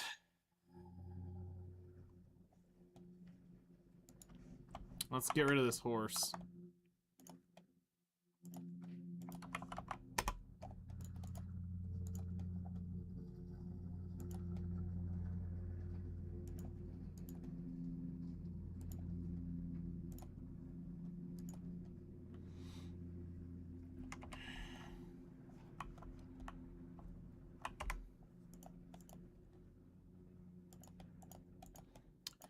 So today should be the day. Let's do this. Let's have the one highlighted today be we get the Doom today. Which means we get Krogdalo, which means we get the Krogdalo Sanctuary. Let's this one stupid thing finally happen.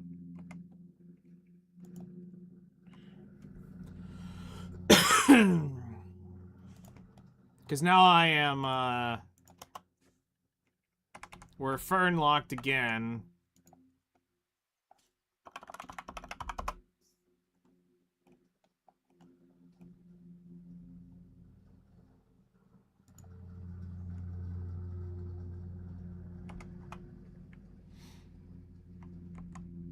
Yep, that sounds about right.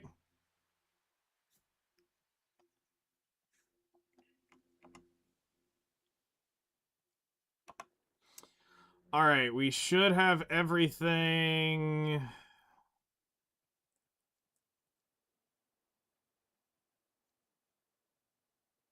It's only like 8,000 crates. Yeah, that was just, I think, to get you to master.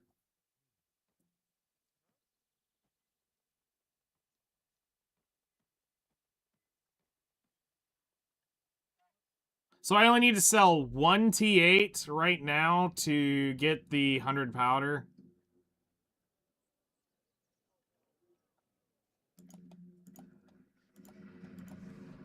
But the question is, did I have an Old Moon sensor? No, I don't. Okay, so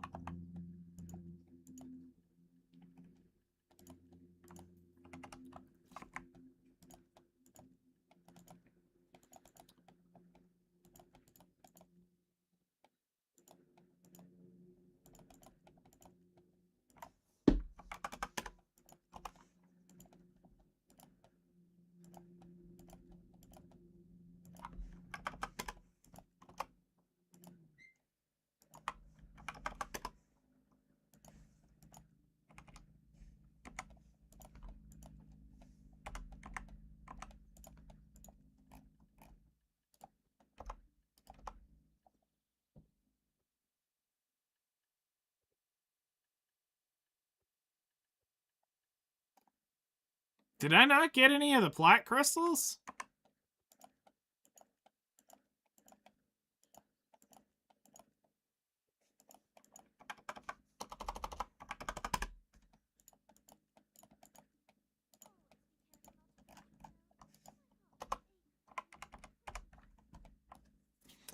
Chosen is new to life skilling, kinda. They just fish, so they make around 250 mil an hour. They're looking to learn. Okay, yeah, that's gonna have to change. Fishing's cool, but there is far other ways to get your money. So those are my life skills currently. Guru 22 gathering, Guru 23 fishing, Guru 26 hunting, Guru 48 cooking, Guru 43 alchemy, Guru 57 processing, Master 3 training, Guru 2 trade, Master 20 farming, Master 2 sailing, Artisan 1 bartering. So it kind of comes down a little bit to how do you want to play, but needs to get outside the I just fish realm. And if we are going to be fishing, we need to be making it more worth your while. There's better places to be fishing than probably Valia once you have enough of the coelacanths.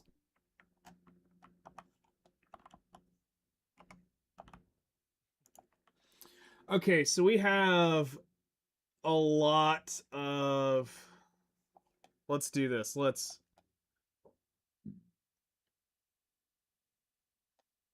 register at breeding.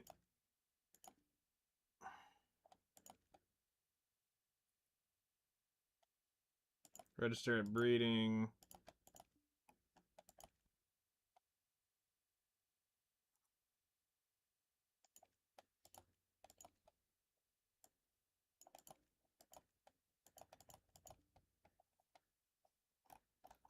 Okay, so we definitely have a female.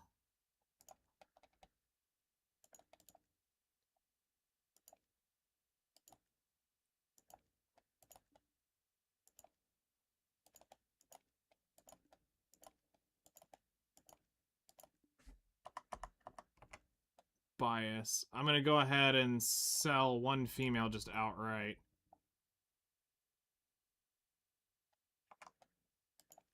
Wait, why do you?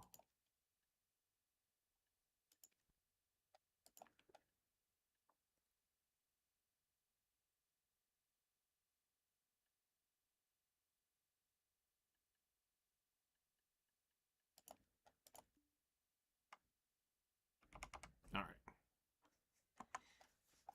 Yeah, just getting back into BDO from a few years back. Gonna sit here and soak up the knowledge. Tired of fishing at Valia for sure. Kind of blew 100,000 crons on life skill gear, so I might as well get it. Nice!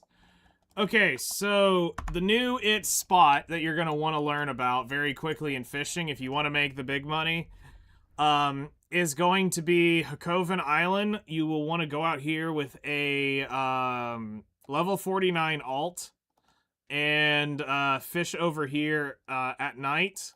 From Hakoven, you will take that nightly up to Yokjo City, and at Yokjo, you will trade it in and make a couple billion a night fishing. On the high end, the low end I think is around 800 mil. I think a night. There's a lot to do, and a lot of different ways to make money. One of the instant money things you need to be doing, as long as you have guru cooking, is regardless of what it is and how much it costs, anywhere in this market you can go and just buy Valencia meals at the base price here and pack those. As long as you have guru cooking. If you don't have guru cooking, then we need to work on getting that leveled up. But there is no excuse to not be turning in your contribution daily, at least in cooking, and it's about a 45-50% profit margin on just packing the boxes here. You do not. All right, so that changes things a little bit. You're gonna want to work on leveling up your cooking. Thankfully, that's not terrible. Now the real question is, do you have a cooking outfit or not? Or do you got to go back and are you going to be doing this just off raw Manos gear?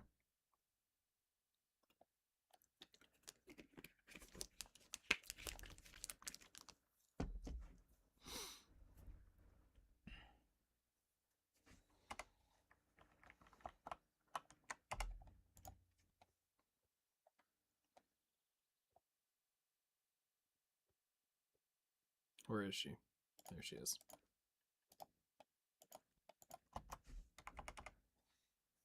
Yeah, Academy gave some basic stuff, tap to tat.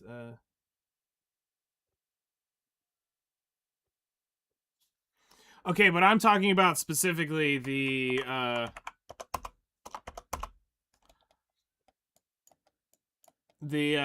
canopy outfit.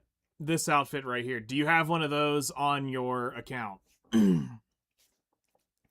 Not that this matters a whole lot, but I mean, it is 10% cooking, or 15% cooking EXP on that.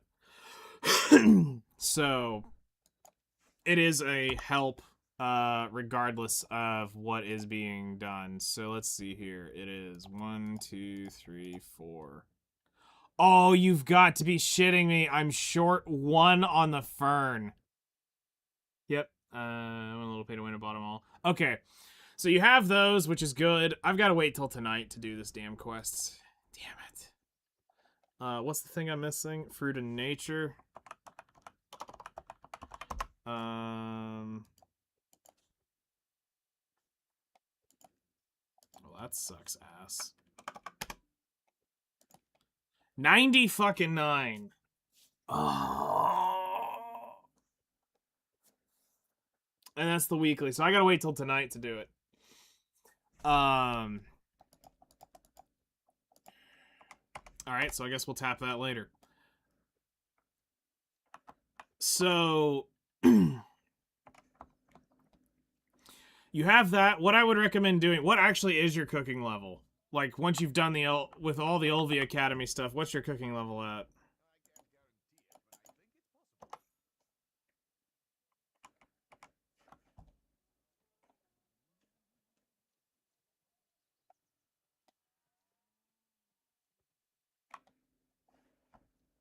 I'm gonna leave you here. I don't know if we are.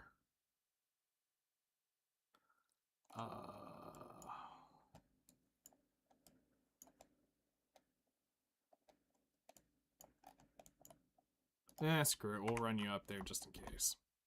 It's 30,000. Master 2 right now. I'm gonna run through Class 2, get the EXP, and see where you're at. Like Master 3. At best. Maybe 4. It's not gonna be much. So yeah, knock that out. And then kind of what you're gonna want to do is you're gonna have to start playing the game long term for no, you're not gonna get the good boost you got the first time through. Once you start getting into the master ranks, it starts slowing down significantly. All right, so you've got a lot of cooking to do, so let's work on kind of like organizing your nodes and stuff. When it comes to contribution, what's your contribution sitting at on your account? If you don't know what it is, it's the number somewhere up here on the top of your account. It says contribution. That's what I can kind of figure out where we go. You got 387. Okay, so you're almost a 400 CP person. Okay, so you've got enough stuff. Is it invested in anything, or you just kind of got it on random shit? What are you doing with your points? Is it invested anywhere? Are you pretty much full?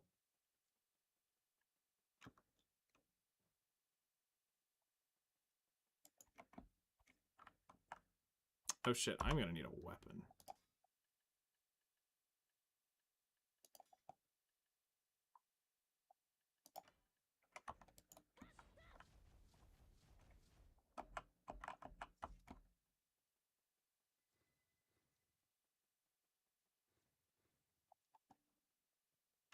And I don't need a whole registry of where it's invested.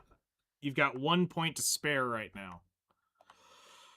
Okay, that's not terrible. You have 40,000 potato and wheat. Okay, that's cute. That's a start. We can use that. You're gonna need it. So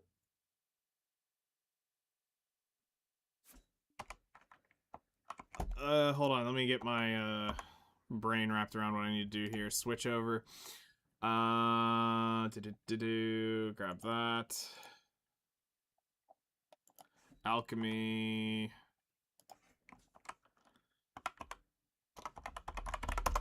Mystical powder. 300. Charge this up. Okay.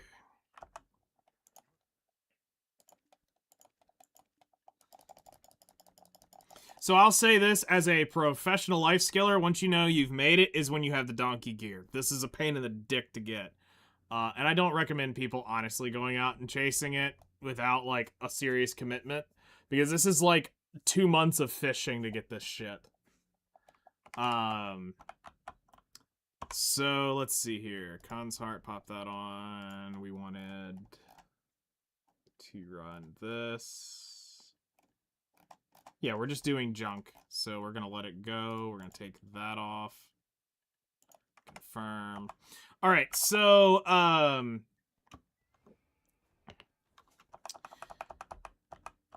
how I would approach this is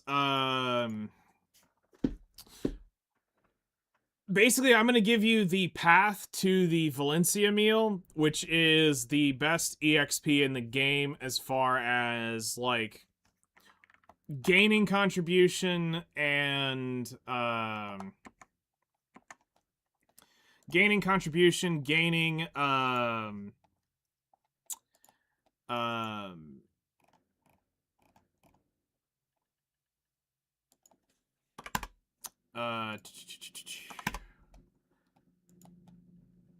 your cooking level, because the amount of things that are going to go into this Valencia meal is a lot of experience, and then the meal itself, when you actually min-max it, is a absolute crap ton of EXP on top of that. So that's why I normally pick the Valencia meal as the go-to level up. And that's just me from all the years of doing cooking. I realize that that is probably the best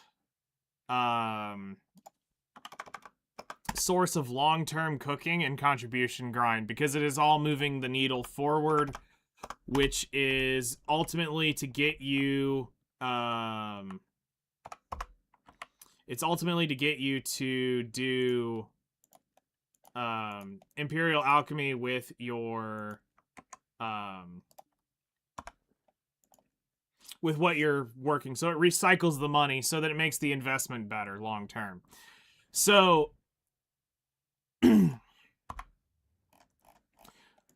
when we kick somebody off into the Valencia meal process, there's several things that they're going to need to pick up. One is they're going to need the Freaka and the Date Palm materials out of Valencia.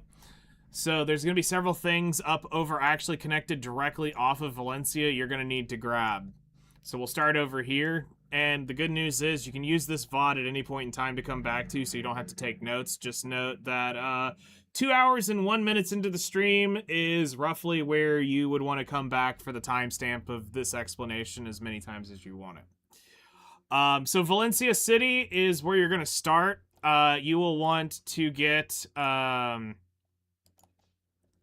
the date palm farming going, and the Freaka you're going to want to have coming off of the Valencia plantation if you don't have it already.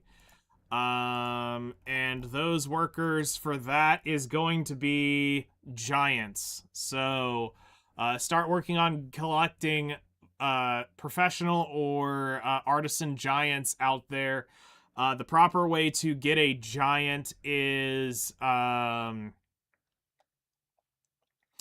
you get the professionals, you level them up to 10. If they fail the test, you delete the professional and you go again. You don't try to long-term grind those out. So every worker up here is going to be a professional giant. So you're going to have those two coming off of this, and then up here you're going to want the other date palm. You do not need the pistachio from this. Now, in the initial I've got to have it all collection, is you're going to want to grab the nutmeg up here at Iris Canyon. This will also be a giant as well. Since you've made the loop up here, you might as well gather the elder tree. If you've got spare contribution points, once you've gone through and done a purge of junk you're not using. So for a little while, it doesn't matter being efficient on that. This node you're going to pull eventually, but as I say, the startup process, you need nutmeg, and that's going to be one of the good sources for it. And then the other Freaka node is here at Bamboo Valley. Here would be another giant on this, running this 24/7. You'll hook it up through, actually you'd be coming through Shakatu is where these are going to come from. These are all Shakatu workers on this run right through here. You're going to need Shakatu farmland, which is going to be figs, and star anise. Star anise is the priority, then a fig, then the second fig in terms of output. And these all are and should be giants as well here in Shakatu.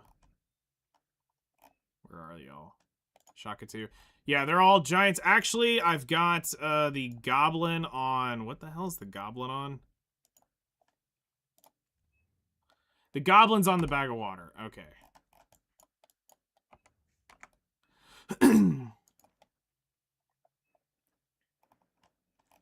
But yeah, so on all the figs, star anise are artisan giants as well. The next thing you're going to need is to get the nutmeg off of the Bazaar farmland coming off Sandgrain Bazaar. This is actually the most efficient node for nutmeg, which is why I gather it. Now, the reason why I don't have the Tef node, I have 700,000 Tef and 1.2 million Tef flour. So, at this point, I kind of don't need the Tef node. I could be that degenerate person and go back to push back for the 1 million club again on Tef. But I figure if I break down all that Tef, I'm never going to have the Tef flour. So, at this point, I just don't need it. But it's infinite processing, and yeah, you're going to eventually need some of this stuff. It's a great AFK night process, because it's going to take almost all night for me to process my inventory weight in that. So yeah, that's why I don't have the Tef node running anymore. But yes, this will be something you would want to have. And then the second Tef node is actually right here on Kaposha. So these would be Sandgrain. These are both as well are going to be giants. I just converted my giant that was originally gathering that over to the mining node. But they were both artisan giants. So that's going to be the Valencia exclusive items you need to make the King of the Jungle hamburger, or to make the Valencia meal. But there is so much more that's involved with that one meal. So now we're going to break out into the stuff that's just general crap you can get anywhere out. If you want to have some nodes gathering this stuff, and you may already have it, there's a couple prime things you want to look at. So you're going to need vegetables and a lot of them, because you're going to be making pickled vegetables out the ass for so many different things, or needing them for part of the recipes. So, one of my old staples was here at Northern Wheat Plantation, running the paprika farm. This would be an artisan giant as well. However, with the fruit and vegetable vendors and all that stuff, you can just go buy the veg. You're going to make so much profit on it anyway that you could just outright buy your veg and nobody would care. But yeah, I would run the paprika farm. If I needed an extra set of veg, I would come down here to the pumpkin farming off Costa Farm. This would also be a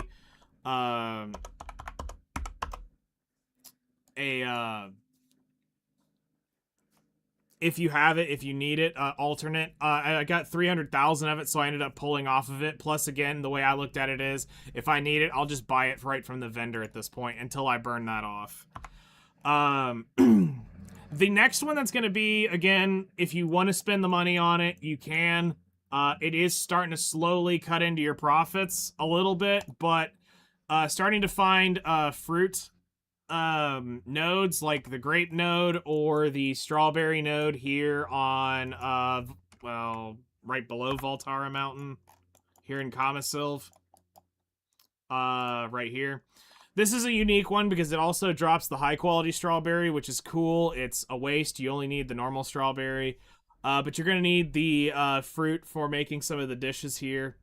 So this is a node that you may want to invest into, or, again, if you just want to invest into it and just buy it outright to get a jump start on it.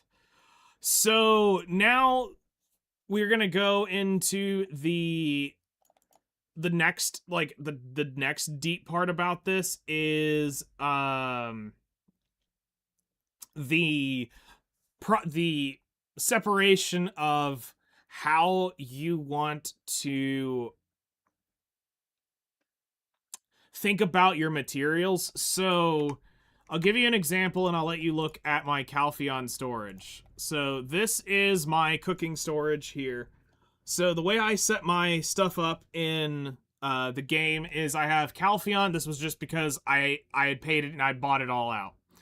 Calpheon is my cooking place because it had the second most storage bought, because this used to be my old processing area. But I also need most of the stupid shit in here. So Calpheon's for that, and then Serendia, because of the manor. Glish is my alchemy. So inside of these are where I store my like cooking, and they are cooking and alchemy, and they are separate. Do not combine them. Do never try to combine them. There is more shit than you're gonna need for that. So why I do this is slots are finite, so you want to be careful with what doughs you process, what crap you have going on. You want to try to prevent duplicates from being there. So it's going to come down to what material do you have the most of, or what material you're going to farm the most of. What I recommended was, I focused in on wheat. There was enough wheat nodes across the entire map that over the potato node, the barley node, the corn node, the sweet potato node, that yes, they are needed, but I focused it down to one material, and I used that to make my generic dough. So for any recipe that requires dough, it's always wheat dough. For me, it doesn't matter, you know, which one it actually is. It's more about just getting the thought process of, I want one dough for my dough stuff, and then I want my Tef dough to make the Valencia meal shit. Now, you'll need to be stocking up, going to the cooking vendors in the game and doing, you know, buying all your level 1 materials right from them. So your salt, your olive oil, the sugar, stuff like that you're going to need, you'll be buying that in large quantities from them. Like, I mean, here's kind of the idea. I have 750,000 cooking wine, 1 million deep frying oil, 143,000 olive oil. Why? Because I blast through this shit. When I'm on a cooking spree, I am absolutely nuking this crap down, and it stops me from having to go back and forth and do it. So I'm going to run through the recipes for each item, and you'll start seeing why we stack this. So let's start with the lowest and most Captain Obvious one, which is Essence of Liquor. So you'll need a bunch of Essence of Liquor because of what you're making, which is wheat flour, the fruit, and a leavening agent. You'll be using this to spam contribution, so this is like an AFK activity. If you are not wanting to, let's say you're going to go to work and, or a class or whatever you do, and you want to just have BDO doing something. Go to some of the AFK stations, the one that adds time, not reduces time, and AFK on those. And just let it be making Essence of Liquor. I used to go to bed, I believe it was on Xbox, when I was rushing that, trying to get contribution there. I was sitting on a Balano station all night long, cooking for contribution. And it would let me cook 8 hours with max weight. But now with all my Manos shit, God, I'd be crunching that thing so hard. So I need the slower time frame, because I can go blow through these high-end utensils all day long. So Essence of Liquor is going to be like a basic like contribution grind just to like get stuff going. Your other like low-end stuff, you're going to eventually need to make to do red sauce. In order to get the meat for this, don't butcher. Whatever you do, don't do the dumb shit like I've done for years, where I would go, I think every old vet can go tell you, at some point or another in their life, they spent a good bit of their life up here on Sheep Mountain murdering sheep over and over and over again. And then the next group of people came over and started murdering all the all the deer on this road right here. These both suck ass. And I'm gonna tell you, I'm gonna give you the sauce that's gonna be the best sauce you've ever had in the game. The best way to do this and the most efficient way to get your red meat is to come down to Narcon and hunt it. The deer down here are the best place to do it because not only are you going to get Agris level red meat, you're going to get Agris level blood at the same fucking time and not spend your Agris. And they're like a 2-tap mob. You get a matchlock, you go down there, and you just shoot the shit. Like, you can go down there and do mass murder with deer and actually burn your energy down. It's actually possible. Try to avoid the shadow lines, like, as far as, like, actually trying to rotate them. If you pull one, cool, but this is not where you're going to get your lion meat, which we'll talk about the gathering of those later. But for making red sauce, this is the best place to do it, because with the deer here is going to be super, super valuable. Plus, I'm going to give you the other end of the sauce, because I ain't done yet. Like I said, this is the best sauce in the game. So not only are you getting the deer meat from getting the deer blood, you come over here to this little node, the Shrine of Silent Prayers, and this is where you're going to hunt the frost wolves.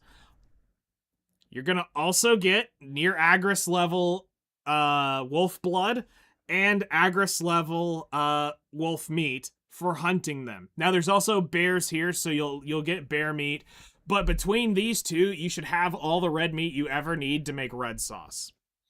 And you're also getting the bloods that you'll eventually use in alchemy later, if that's something you want to get into. So those two spots really change how you acquire your red meat for red sauce. Now, as far as let's see here, where is the recipe for fig pie? You'll also need to make a shit ton of vinegar. I know that. I remember that. So you're gonna have to make a shit ton of vinegar for Valencia meals. Again, this is another one of those contribution grinds that you're gonna go out and just grind vinegar till you go blue in the face. And I mean, I'm talking like you don't even stop until you're at like 100,000 or so. Like I cooked up like 200,000 the last time I did it. Which is wheat, apple, or wheat, fruit, leavening agent, sugar. So essence of liquor and vinegar you rotate just constantly over and over and over and over and over and over again. So you're going to need a bunch of this, which is great because contribution is your best friend. I'm trying to think, is there a better spreadsheet than this one that I have for my... Yeah, there we go. Okay, cool. Fuck yes. Okay, so fig pie. So fig pie is going to be one of those dishes you're going to be cooking, which most of it is going to rely on your ability to process dough, because this is olive oil, sugar, dough, and then figs. So this is a great low-end constant burner. You can put a shit ton of this on there. I can carry, I think, 6,000 with fully maxed out weighted character. I can cook 6,000 crafts of it. Teff bread, another really low-end grinder, is Teff flour, vinegar, or Teff flour, mineral water. Where is Teff bread on here so you can see it? Teff bread. Not Teff sandwich, Teff bread. Should be one of the ones that has a bazillion of them. There we go. It is, yeah, it's Teff flour, mineral water, leavening agent, and salt. This is another long-term grinder that you can get out of doing that. Now, this is where farming comes in, okay? So now this is the This is the special sauce for farming when it comes to doing the high quality peppers. You get 2 free farm plots at Master 1. So do keep that in mind. That's 20 contribution right there. I have the pay to win farm plots because yeah, no, I want my 80 contribution. So they can fucking have my $100 for that. But high quality peppers, actually you're gonna farm the special variation, and it is just better to downgrade them. Not even joking. And this way you can take your high quality pepper grind or your special quality peppers, and you can 2-to-1 them on your plot. So for every 1 you can get 2, which is great when it comes to getting these long term. I've got 100 CP invested in farms right now. Is doing milk like a scrub. Farms are actually going to end up being mostly are going to mostly be mushrooms or mushrooms, truffle. Well, I mean, it's going to be your mushrooms for alchemy. It's going to be your high quality peppers. No, that's why I said the good news is you have the VOD of this stream. So at any point in time, just take the link once the video is up from this stream right now, save it, and you can come back to this over and over and over again. You'll need butter, so milk should not become an issue with the amount of Imperial trading you're going to be doing, plus the quests. Milk should never be a thing you got to do anymore. Nutmeg is going to be farmed from your nodes. Now we get to one of the first gotta go grind meats. And this is the one where I'll probably need to show you the rotation in a little bit, which is the scorpion meat. Scorpion meat, there are 2 places you can go grind this. There is the Pilgrim's Haven grind where you go kill. There is right up here in the front, there's about 4, 2 over here, there's 3 over here. You run back, you kill the 3 here, and you do this loop, and you can focus exclusively scorpions. This is the... you kinda can do it.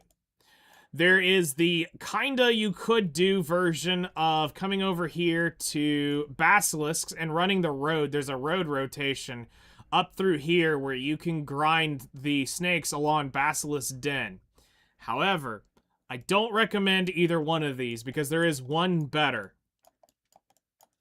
And this is a bitch to find if you don't know how to look for it. But I'm going to give you the easy way to find it, and then I'll eventually take you there in just a minute to show you the actual rotation. But you look for Tashira Ruins, and then you look for this waterway right here on this bridge. This is the point where you would set your auto path to get you here from wherever you pop out. Probably Elton is the quickest place to go. So you'd well to Elton, and then you'd set your TP here. Now, the rotation is actually down this side road right here. You're going to end up running a rotation that's going to give you 2-to-1 snakes to scorpions. But on a good day, as long as your butchering proc hits, you can actually 1-to-1 snakes and scorpions. But the odds are you're going to 2-to-1 snakes to scorpions. But this is the best place to grind the scorpion and the snake meat that you're going to need. Pickled vegetables. Let's move on to that one real quick.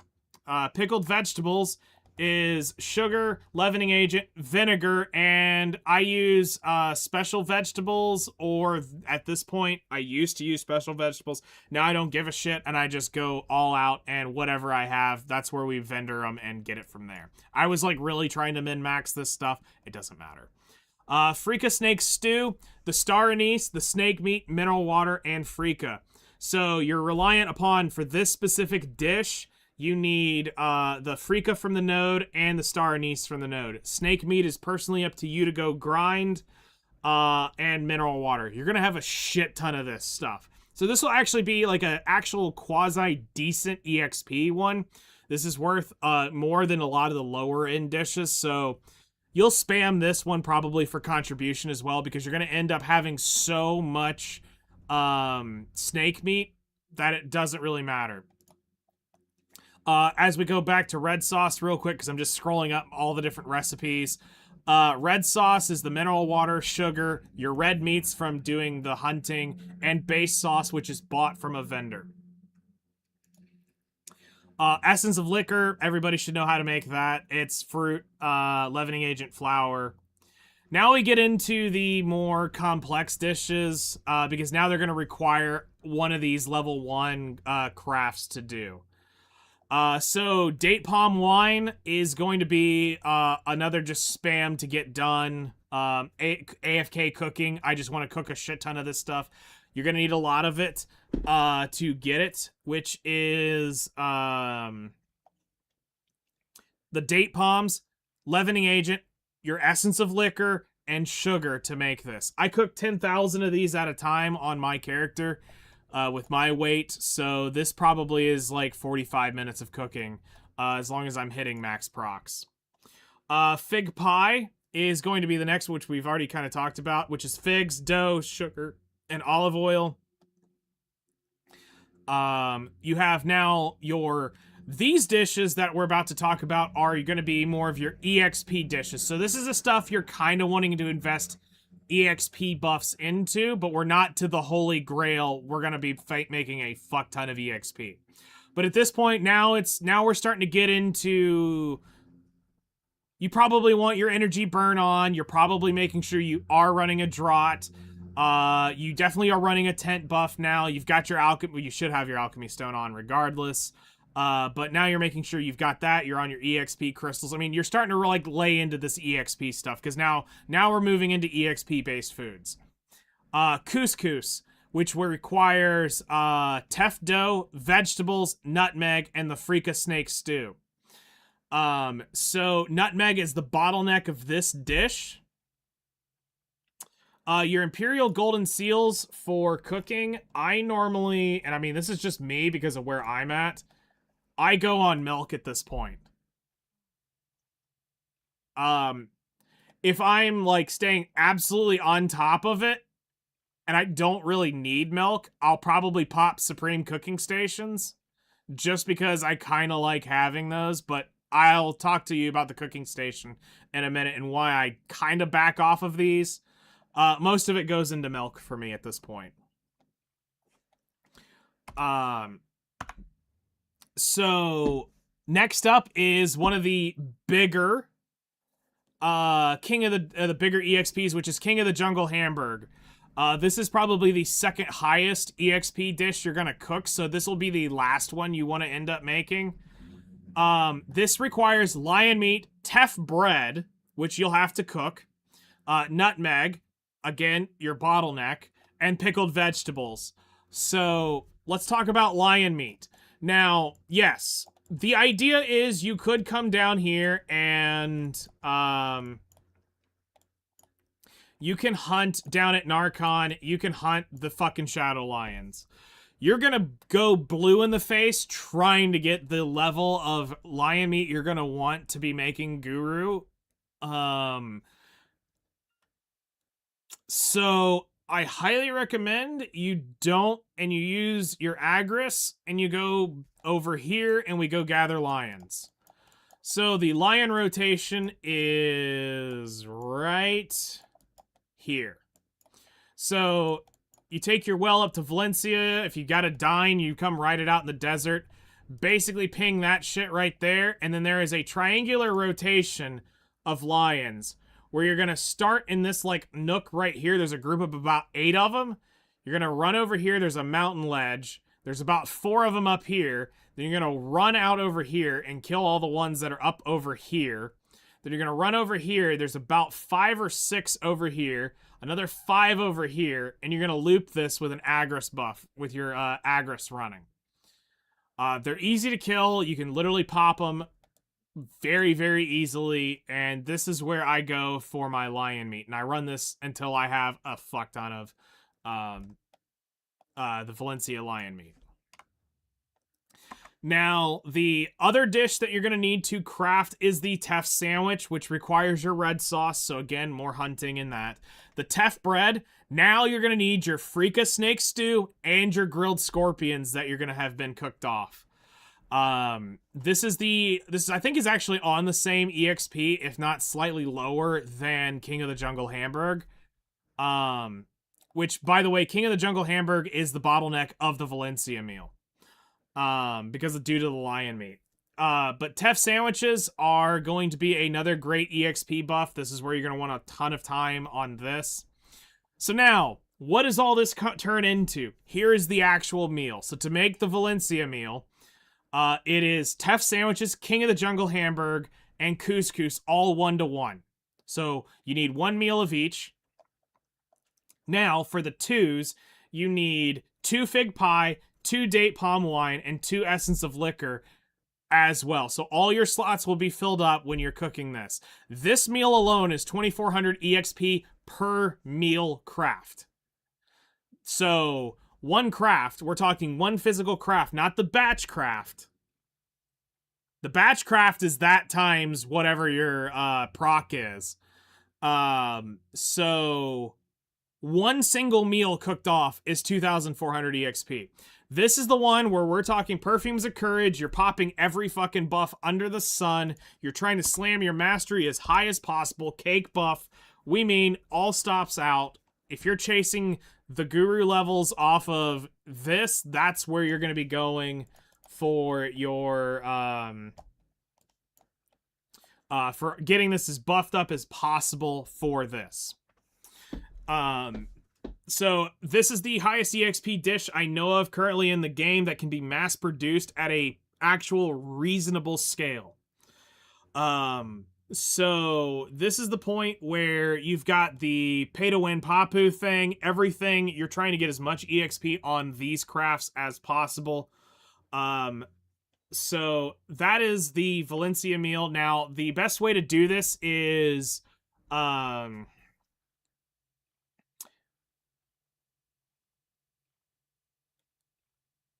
I can probably do just this. Let's create a new spreadsheet.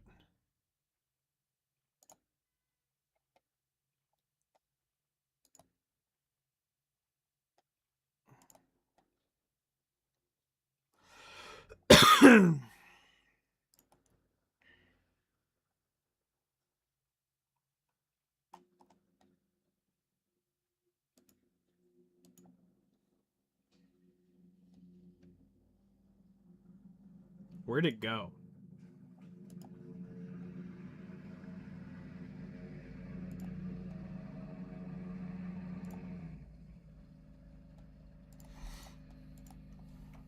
Got it.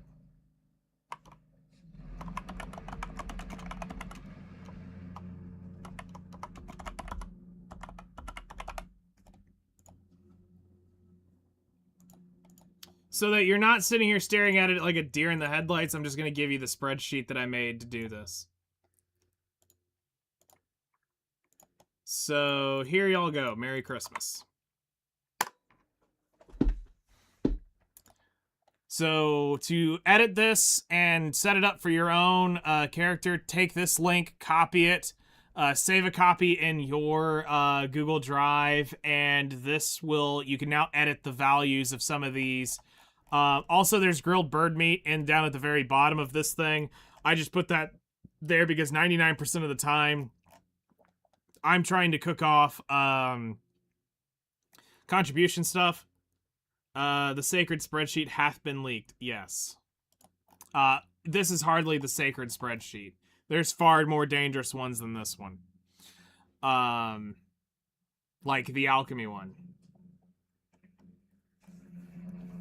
So this is basically everything put together to give you a rough idea of, yep. Literally, it's all the cooking stuff put together, and all you have to do is edit a cell, edit the major cells, and yeah, it's reserved for the inner circle. And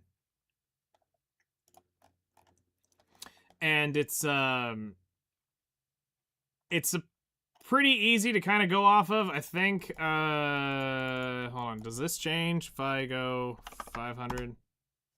Nope, I must have broken the link of it at the one point. So that can be deleted up there, that number up there.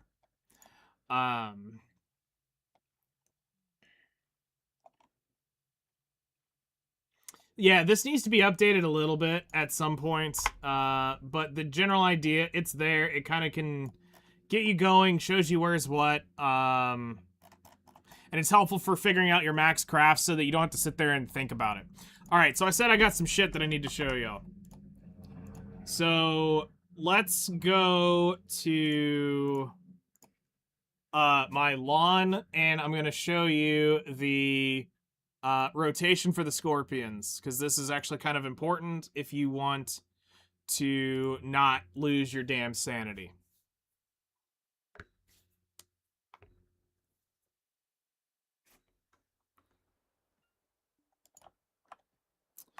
All right, so we're in Elton, just like everybody else, and remember what I said, we look for the bridge. I know where we're going, so I'm just going to put it right off the corner of the bridge, and we're going to let it run to the, let her run up there. So this rotation here is really simple. You're realistically just trying to get that's one of the Land of the Boring Light bosses. Never been up there and done any of them.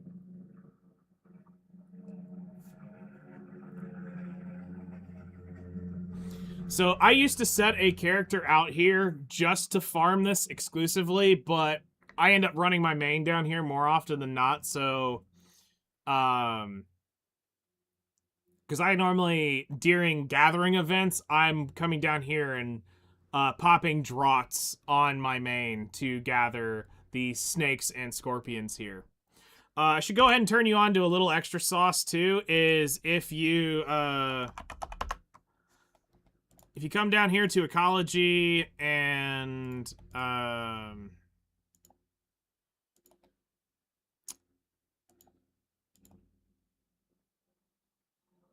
let's see here, where is it?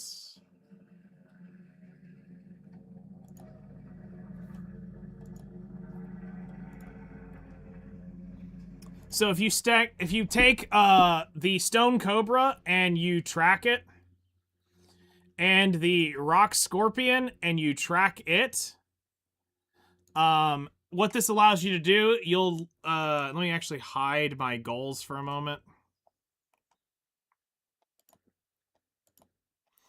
Pay close attention when we get into the area. You'll notice that they start turning blue. So there is a stone cobra here, and a rock scorpion here, and a stone cobra there. So the idea is that it keeps me from seeing non-gathering mobs, so I always have these flagged to make this easier. But this is the rotation where you'll want to be. You park your horse right around here, you drop your tent somewhere right around in here, make yourself nice home and cozy. So, here's where you start and here's how you do it. So, these two scorpions are the beginning of the rotation. You'll kill them and butcher them. Now, you move through and you come over here to the rock scorpions right here.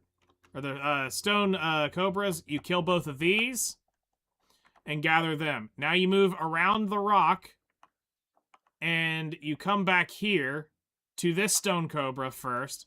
Kill it. Now you come over here, kill these two, and you'll get a stone cobra and a scorpion. Kill this guy, you will kill the scorpion next. Then you'll need to kill this one. Half the time you're going to end up on top of the damn rock to butcher it. There is a cobra right here that you will want to watch out for. There's a good bit of time you'll want to blow over this one. Then you come down here, and there is a stone cobra right here. You'll grab the the rock scorpion right here. Now you're gonna want to head towards around this area right here. There is a cobra up there. if you want to go out and reach it, it's fine. But I already told you, you're going to get probably 2 to 1. But just know that is a Cobra up there if you absolutely need it. Run around here, and you're going to kill the two stone cobras back here. Don't bother butchering the boar. So kill these 2. Now you're going to kill the scorpion right here. Then you're going to come over here, and you're going to kill the scorpion right here. Head up over here, and now there are 3 scorpions right here to kill. You'll kill these 3, and now you'll make the turn, and you're going to go back up around. So from here, you're going to want to head right here and kill these 2 rock scorpions right here. Then you're going to want to head right here, kill this snake. So this cobra right here. You'll grab this rock scorpion right here. Come over the rock. You're going to grab this rock scorpion right here. This cobra right here. These cobras right here. This cobra right here. This cobra right here. Then you're going to come right here and grab... Where is he? This cobra right here. And you loop and repeat. So back to the 2 stone cobras here. So you'll be able to run this on an infinite rotation. They should not at any point ever get out of sync. If you do get them out of sync, chances are you cut the rotation the wrong way. You can run this indefinitely with the way the base of the way this is set out and the way the base gather time is set up. But this is the best spot to do it. Like I said, you're going to end up 2 to 1 snakes 99% of the time. You can come here and focus the scorpions. However, they will hit a respawn timer. So even if you were to go run the road and try to kill the scorpions, the scorpion here, you're still gonna drag the respawn timer. So you're gonna have to kill kill the cobras along the way. But this is the most efficient spot in the game still currently to grind the Freaka Snake Stew. Now, I don't really have a character I can run out to the desert to show the grind on this, to find the path to do this. But it's basically, it's a triangle off of this, like it's a broken triangle kind of off of this node. Because it's more like up over here, over here, over here. And it's kind of like this triangular grind, but it's a little more like wiggled around the mountain ridge. So, this is a spot you'll get quite comfy with as you're going to be pushing guru levels. I highly, highly, highly recommend you set some kind of absurd goal, like you're gonna do 100,000 crafts of Valencia meals. So you're trying to do 100,000 physical crafts, because you gotta think, you got the multi-proc going on, so that's gonna be taking like 100, 200 procs meals per click every time that hits. So aim for something stupid, and I can't remember exactly how many meals it is that's needed to go from Guru, or from Master 1 to Guru, whatever. But the idea, honestly, is one really large run of like 30,000, 50,000 crafts of Valencia meals should get you, with all the base materials, you should probably be in the 20s by the time you hit the Valencia meals, and the Valencia meals should carry you to 30. And if not, rinse and repeat and run it again. Now, as far as the cooking stations, I said we were going to talk about that.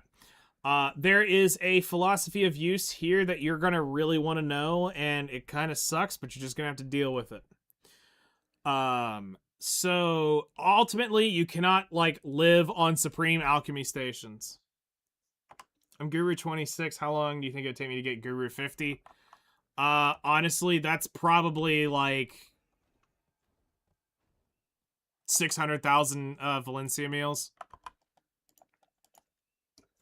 It's a while.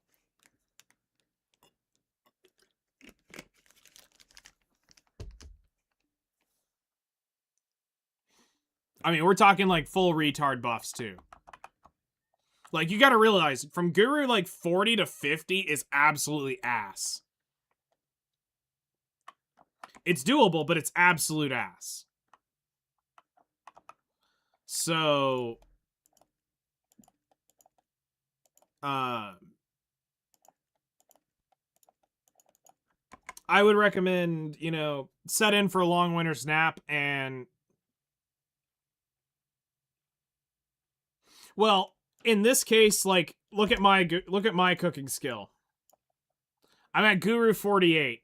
I've done this a few times. I've done that grind, but I still probably have 250, 300,000 Valencia meals to get there. Like full runs all the way through.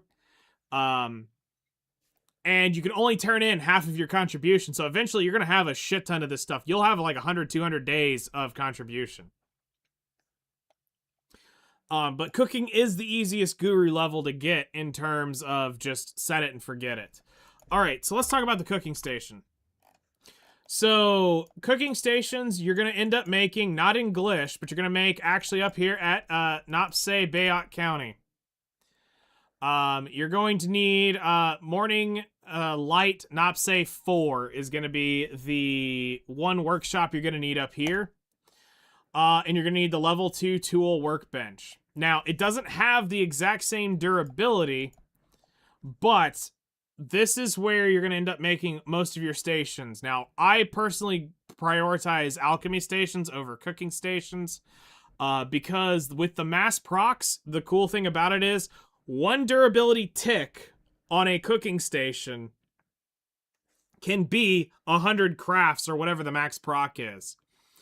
It's 80 crafts or whatever it is. So you can get significantly more life out of a single cooking station than you can an alchemy station. Alchemy station is 1-to-1. So for every 3 potions you run off, it is 1 craft.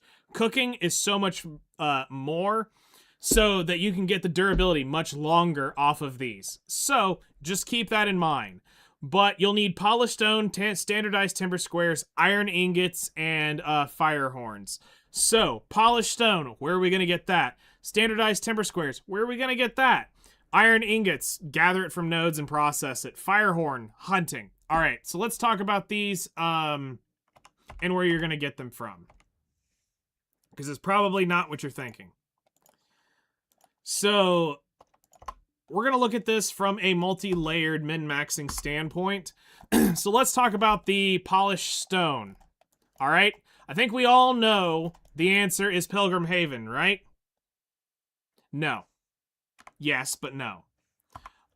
So where you're actually going to want to go, I shit you not, is you're going to want to come up here to Still Coral Grove, and you're going to want to start gathering the Rashulka coral crabs out here. Now, you're not going to get a ton of them, but you're going to want to be out here gathering the crabs, mining these crabs out here to get the Rashulka coral. This is now making the best in slot draughts in the game. So if you want to have the plus 25 AP perfume and the plus, 15% back attack damage, you're going to need to be out over here doing that. However, you could also come up here off the Platara Mountains, or Platera Mountains, and along this beach right here is a hunting mob of the coral that you can shoot with your musket. Now, I'm going to put 10 hours into each spot, and I'll get the data later, but as of right now, the coral cannot be pulled by, nor the crab can be pulled by Agris. So, right now, my gathering by mining it is faster than shooting it with a matchlock in terms of quantity per hour. After 10 hours of each, I'll have a better idea, but right now, gathering it may be better. However, that is still not going to be enough. But if you're going to be prioritizing some energy burn into Roughstone, it's coming over here to work on getting this special coral and the Roughstone byproduct. However, at some point, you will need to come over here and do the degen energy dump at Pilgrim's Haven and do the mass spam mining for... do they have multipliers like hunting? No. This is for hunting. By the way, you will want to run your gathering artifact for Yawning Hedgehog. So you'll be running the gathering artifact because you want the gathering drop rate increase for the rare materials, and you're gonna want to probably run a hunting artifact or hunting crystals with all of your life skill exp crystals, and 2 of them need to probably be the mysterious darkness for the back attack damage. That's 24% back attack damage, and yes, it does actually make a difference. No. So the way these work are gonna be a little bit different. So yes, they have it, but not the way you're thinking. So when you come up here and you're doing the mining variation, yes, if you were to hedgehog the 10 proc, you can get 50 coral in 1 tick over here at the Still Coral Grove, grinding the coral guys over here. No, over here you have the boss monster, which can drop somewhere between 20 and 50 of the coral when you get the boss monster to spawn. But as far as the consistent drop so far, it looks like the coral gathering is better. But as far as getting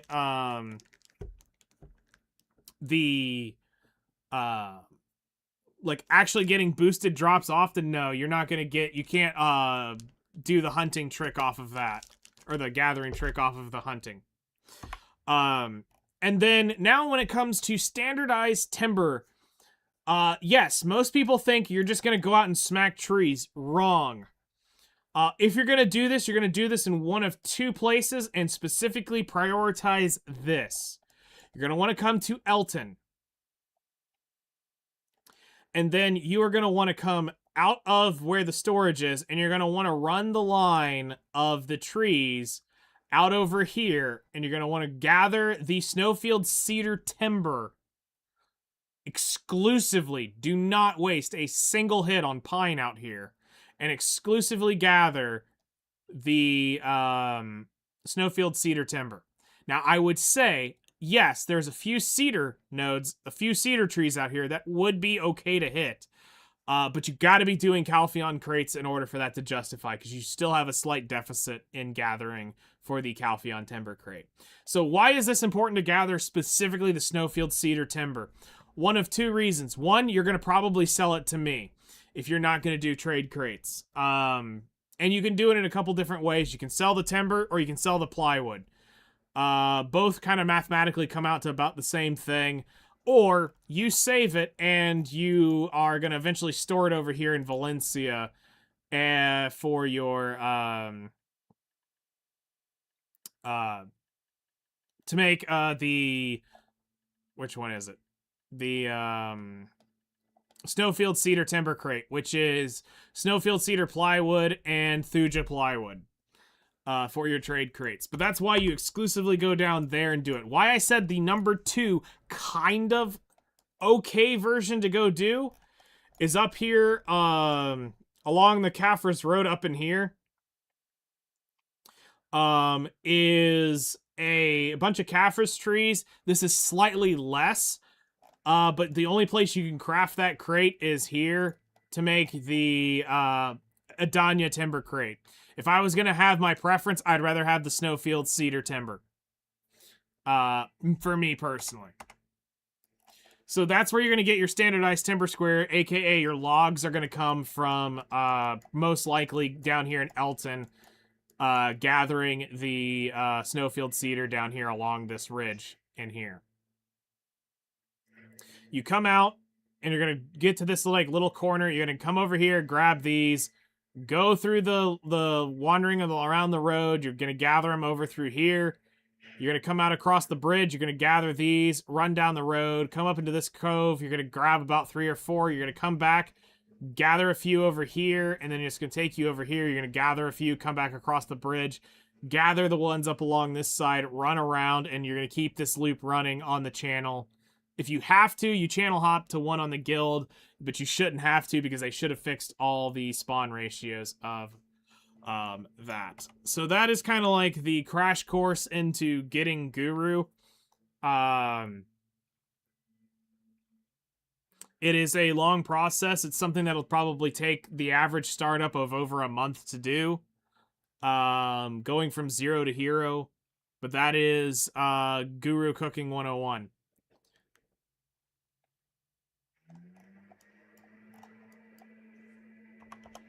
So, it's a lot of information. That's why it's on the VOD. You can go pick it up when you need it.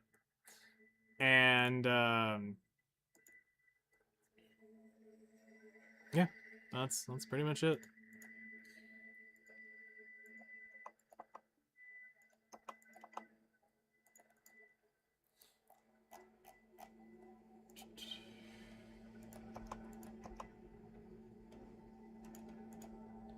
I mean, we're not going to go too much deeper. I learned a lot for sure. Not going to lie, I didn't even know how Agris worked gathering till now. Just, yeah, no problem.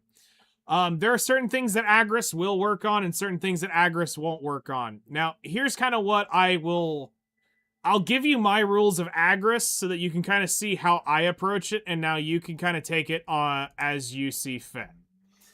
I could have probably read better info. I mean, no, I mean, it's, there is a lot of stuff here that you probably wouldn't realize. So, here's where I put Agris. It is on very specific things, and the rest I don't normally care about. So, if we're talking, like, alchemy, over here on the Mongrong whatever exile node, there's truffles up here. You can't use Agris on it, so you gotta raw dog the shit out of this. And it's the hump. It sucks, but it's a hump you gotta get over. So like, I don't normally gather that.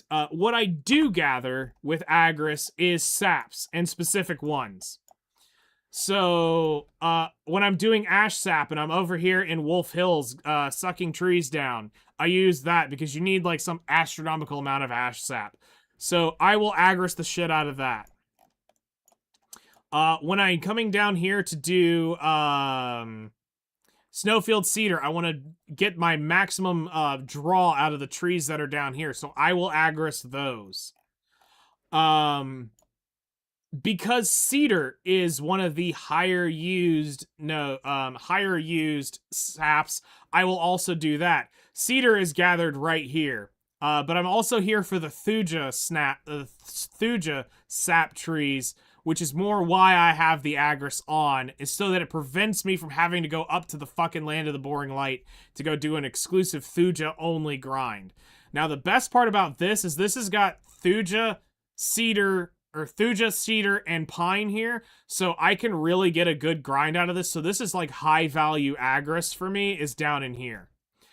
Now some degenerate shit, when I hit that level of, okay, I really need this, alright, now I'll start looking at burning Agris up here at Troll Habitat to get the troll blood, because we need an astronomical amount of troll blood for alchemy. I will burn it on Agris here. I try to avoid using it on foxes. Over here at Ancient Stone Chamber, this is kind of like a no-no because you're going to burn through it so fast. But when you're in a desperate, dire strait of needing Agris, or to burn Agris or to gain a lot of fox blood, I'll come down here and I'll use it down here. But normally I'll raw dog it on that. What I don't use it on is also lizards over here at Northern Gateway. There's no point in doing that. You don't need a ton of it, so I don't burn it there. When I don't use Agris here at Bear Riverhead gathering herbs. You will absolutely shred your Agris down here at Bear if you try to gather with that. But for cooking purposes, if you're cooking, you're going to be burning your Agris on the Mountain Lions, doing this specific grind over here, the Valencia Lions. You're going to burn your Agris on them, and you're going to burn your Agris over on the Snakes and Scorpions over here at Tashira Ruins, running this rotation over here. So, if I can avoid it, that's what I spend my Agris on. And then if I'm grinding because of my gear level, I spend it over here at Dark Seekers. But in 1 hour, I can blow 30,000 Agris. So it's kind of balanced out now to where there's not like a super Agris efficient spot. It looks like they've done an Agris pass. So I kind of burn around 30,000 an hour regardless of what I do. So my number one priority is Ash Sap. Is where most of my Agris, like if I'm going to burn 20,000 daily Agris just to keep, something going, it's probably over here on Ash Sap. If I've got all the ash I need, it's probably Troll Blood or Snowfield Cedar. If I'm just going to be working on large runs, I'll probably burn it over here at the Pine, the Cedar and Pine run. So, a couple things to not burn your Agris on. Never burn it doing this over here at Pilgrim's Haven. It's stupidly degenerate unless you've got an absurd amount of maids. Never do it here. It doesn't work on coral, so don't even bother turning it on. Yeah. That's kind of where I use my Agris, are on those key spots. So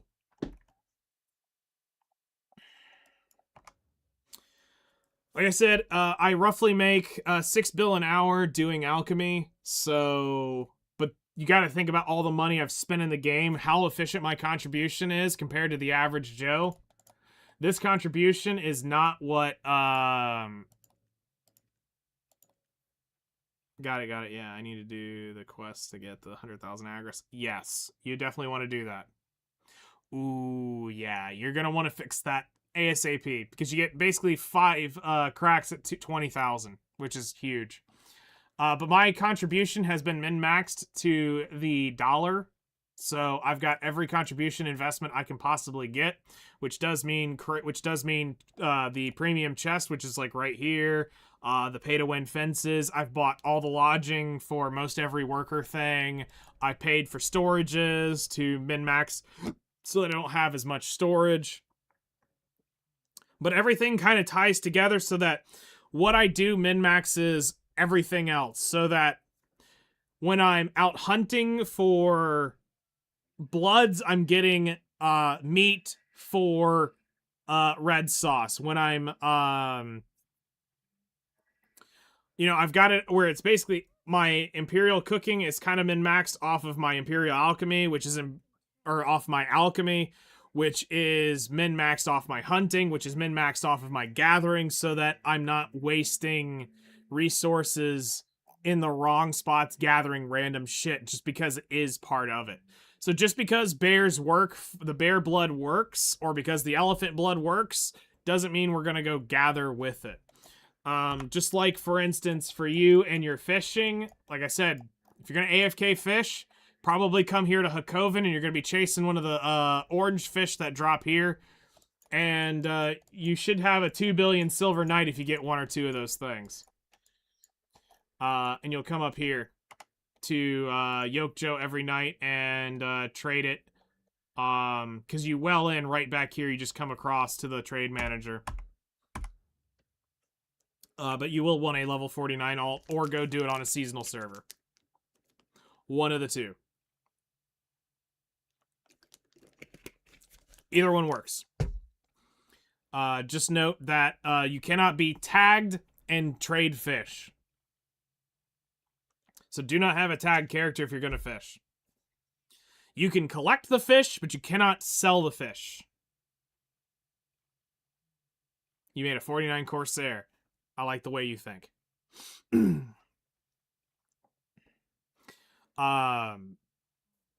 on what you have, I have a dine. I can, oh, hey, thank you so much for the, gifted sub to Chosen. You did not have to do that.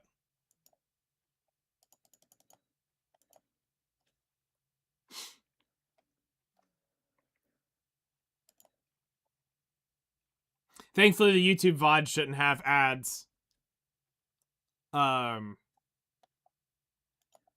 mean, it'll have ads, but they won't be interrupted ads. So, that's kind of, one small drop of,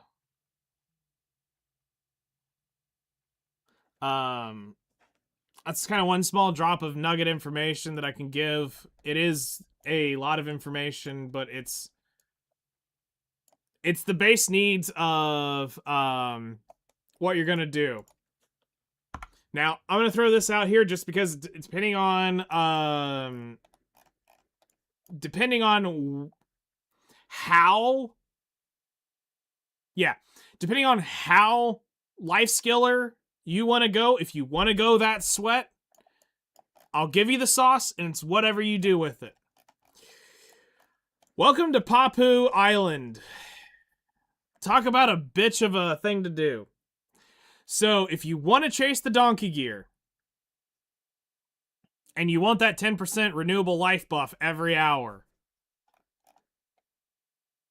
you'll want to come down here and fish off of this little island right here. Face out that way, and there is a island here you'll AFK fish at. You will be looking for, I think I still have some.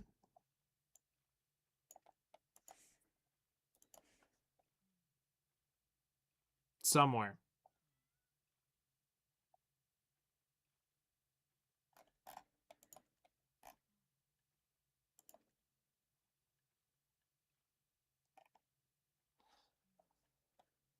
I actually don't know where I put them.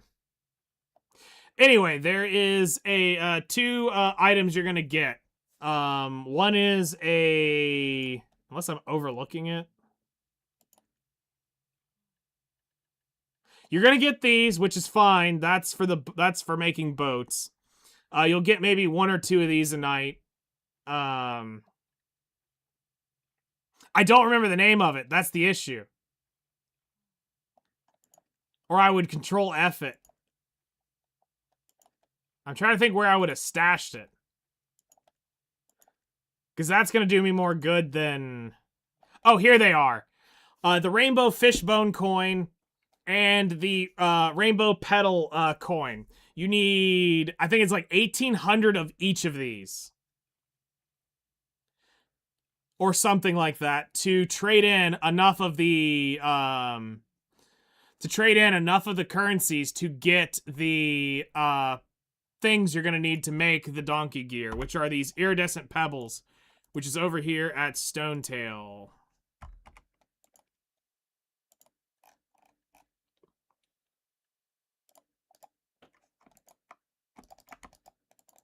There we go. So, it is the iridescent pebble. So you'll trade them in for this.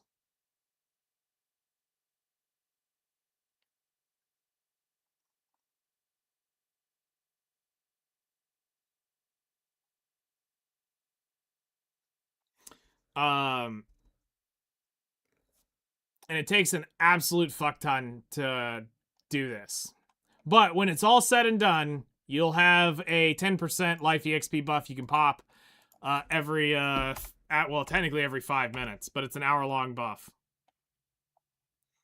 Donkeys, hee-haw.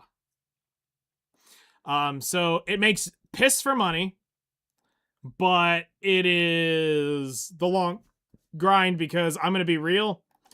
But trying to buy that is near impossible.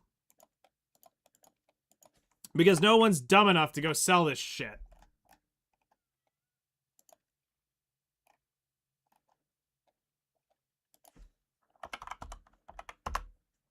And I'm not even joking. People are not dumb enough to actually go sell this. 7 trades ever on the horseshoe. 7 trades ever on the bartering. 2 trades on the saddle. 2 trades on the stirrups. 8 trades on the champron. Ever. No one goes and makes that to sell. It is so not worth. This is probably the most expensive set. If they were to truly uncap this, this set would probably be 250 billion before somebody would actually sell this thing because of the amount of time it takes to get it. Yeah, nobody's selling this shit. Like, if we actually go look at the like Krogdalo Wind, 4,000 of these been sold. Fuck. One was just sold here a couple days ago. So, like, getting this is, like, not as hard. Like, 9,000. 5,000. 3,000. 8,000. Like, getting the horse gear is infinitely easier. Still a pain in the dick, but, like, easily much easier to obtain on the market. But still, odds are terrible. I don't recommend it, but it is what it is. So let's do this. Let me go take care of my farms, and then I am probably going to get off until after dinner. Another life skill nugget. Buy the traveler bag with 16 slots. You'll thank me later.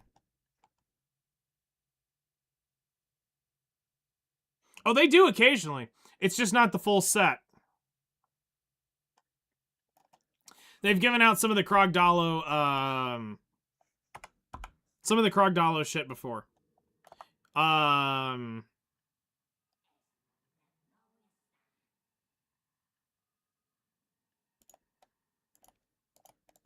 Thank you for the ash sap. Farmer is also the only character I actually recommend having a true dedicated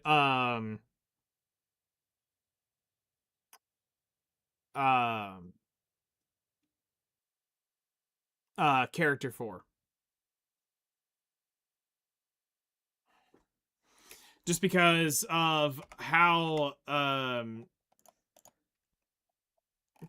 checking in on these can be kind of annoying.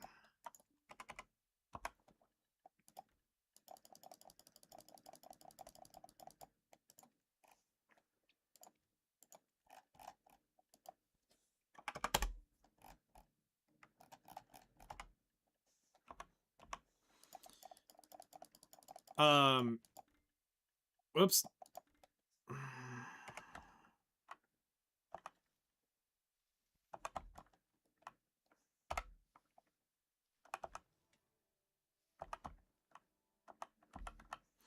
I think the next batch should stop me from having to go gather truffles.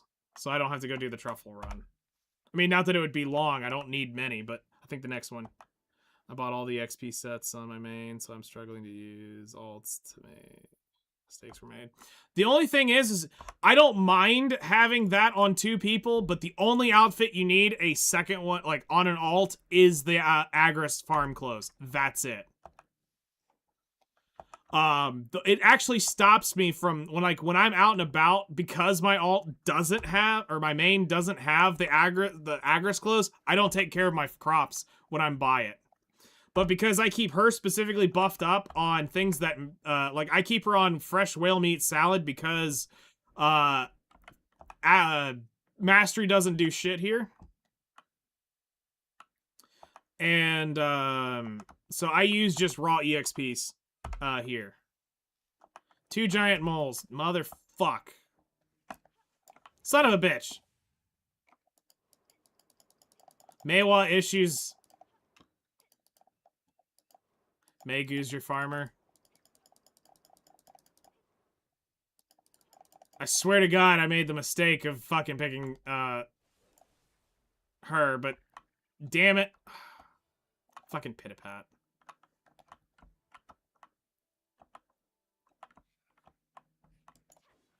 Go forth and do your shit, so I can be done with this.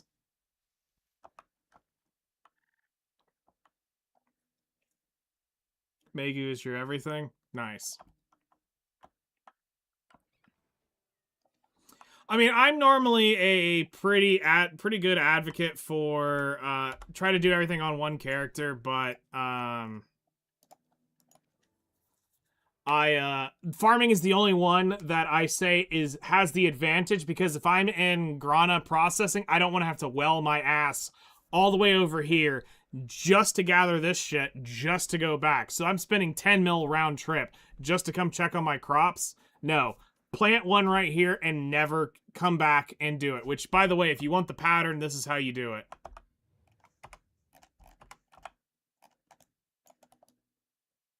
That's the pattern of the 10 premium paid fence, or the 2 free fences and the 8 paid is like this.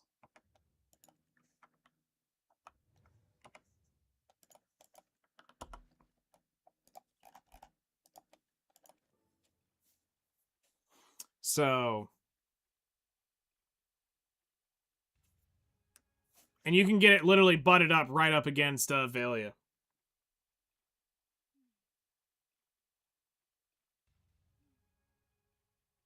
2 rows of 5. The reason why you put it in a square is because I'm going to show you the secret sauce of this.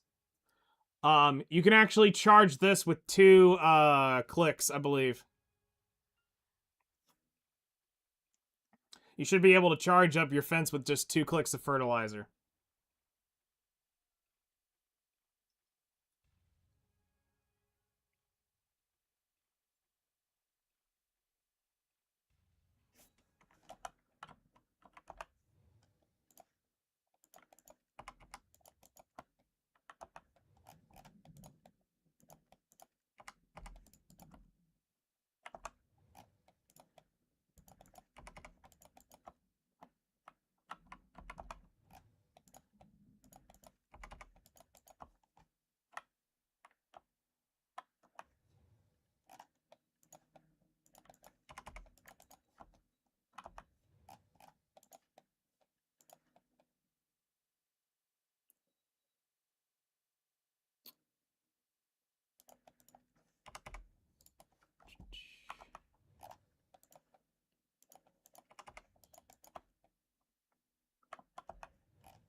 Okay, so if you stand right in the corner where you see I have this...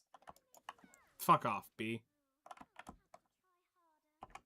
Right there, in that corner. If I stand here, I have the radius of all of these in 1 click. So that's 1 fertilizer.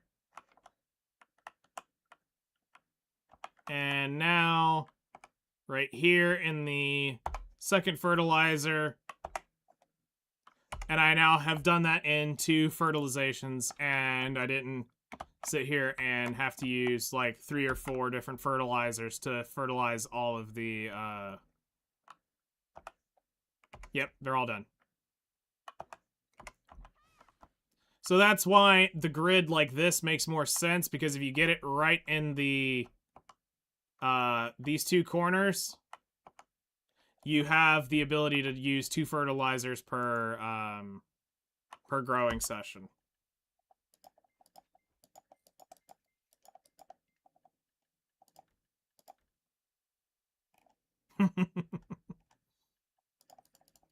Yeah.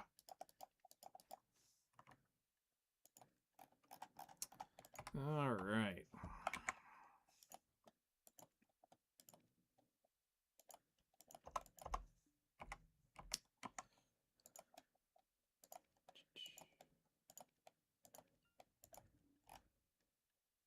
let's take a look. I think we've got the truffles over it now.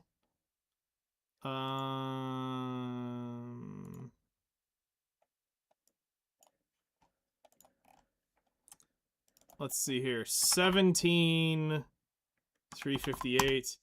I need 642 more. So I need this whole thing and probably go gather a handful. Which isn't terrible. I can get that in the next day or so.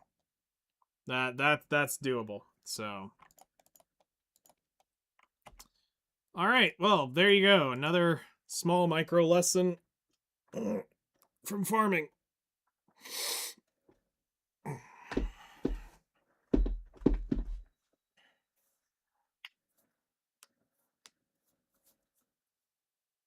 But yeah, feel free to, pop in Discord, ask questions, come hang out on stream, hang out on stream on Discord. Always happy to help, answer questions, brainstorm. Yeah. At times, yes. At times.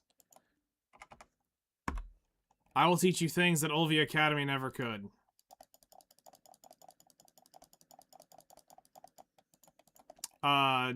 As also another invitation, I do also do Saley stuff. So anytime we're out doing that, you're feel free to come along for the ride. I always just recommend and strongly suggest that please come on a character that has a fucking shark suit. Join y'all's guild if you'll have me. Yeah. Totally. We'd love to have you. She'd love to have you.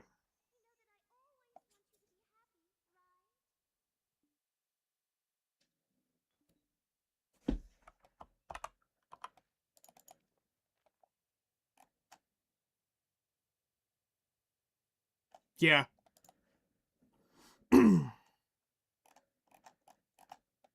This was a fun meme that we threw up one day to have a little fun at the game.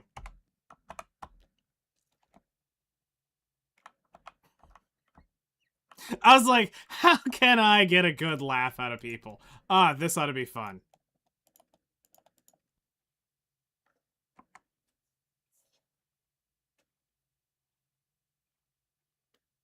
Yep, that's... Like, at one point, it was me, Project, Lazio, two of his friends. We were talking about pulling Paladin in here. But he ended up going and AFKing and show. They said he was fine to go AFK and show, so we let him go over there. But we basically had LOTD, Vision, well, Snake. We had Legatum. We had Iconic and one or two man up players in here. Oh yeah, and then what was Lazio's guild? I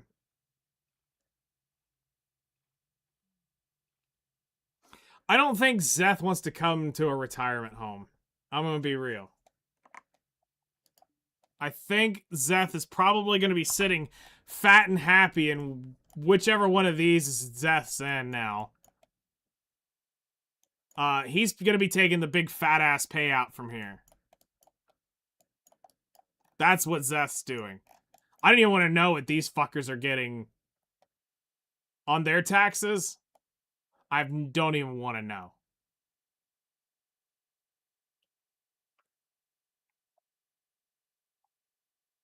I don't even want to know. Like, honestly, though, I think it would have been... We would have had a pretty good shot at getting, like, Zeth in here if I could have gotten Paladin in here. If we'd have gotten Paladin in here, during that time, yeah, Zeth would have probably joined. Because at that point, we had enough people in here. Divios used to be in here as well. He was a pretty big, deal during Man Up days or Snake days. Like I said, about 5 to 10 of us could go out and just absolutely shit on a node. It was kind of sad. But yeah, so we're gonna wrap up here. I'll be on in about 3.5 hours. Gonna try to get the Troll Blood done.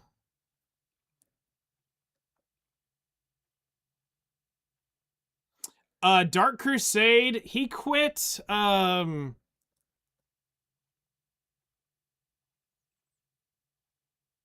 he quit around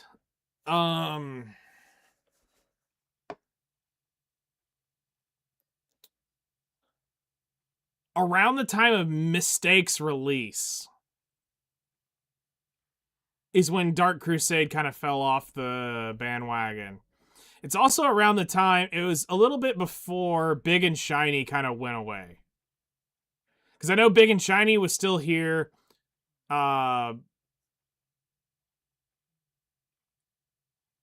Dark, he was a good Valk, but the issue with him was he picked on a lot of like low-level shit, so it made him look a lot better than he really was. Yeah, Big and Shiny doesn't play anymore. Hell, I don't even think I see his account on, but I don't think he really plays it anymore. Is fucking Biohack. Like I don't see him on too much anymore. Like occasionally I'll see the name pop up, but I normally don't see Biohack on anymore.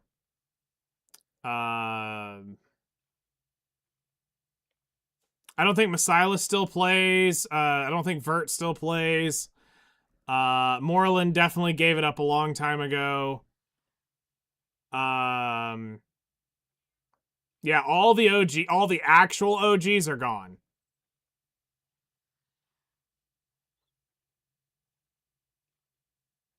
So, well, I'm gonna go try to get some shit done. It's 2 o'clock here. So yeah, look at about 3 hours from now. We'll come back and gather my ass off a little bit more.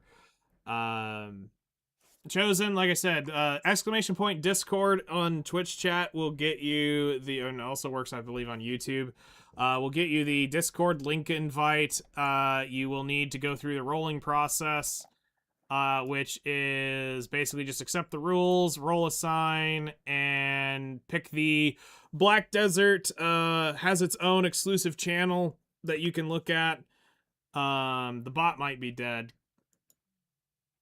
Let's go find out. Stream, not Steam DB. I want Streamlabs. I think bot's dead. I think it needs to be re-upped. Log into Twitch. Thanks for sure again, bro. I'll be around. I had no problem. Anytime. Happy to help. Oh yeah, Blade came back, but it wasn't. It was for the hardcore server. All right, try the link again. I just activated the bot.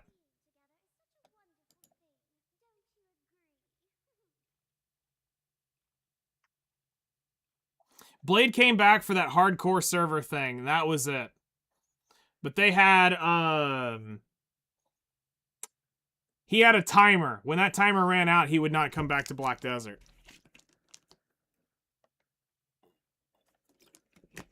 Yeah.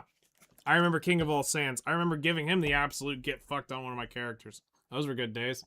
Smart ass dude. Absolute giga chat of a troll. Those were days. King of All Sands. Holy shit. God, I'm old. The fact that I remember all of them.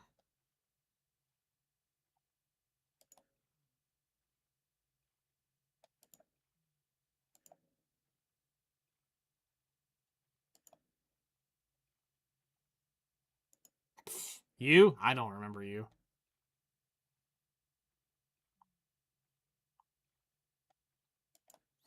Oh, all right. Well, I'll see y'all here in a few hours, and we'll continue on the grind and all that good stuff. And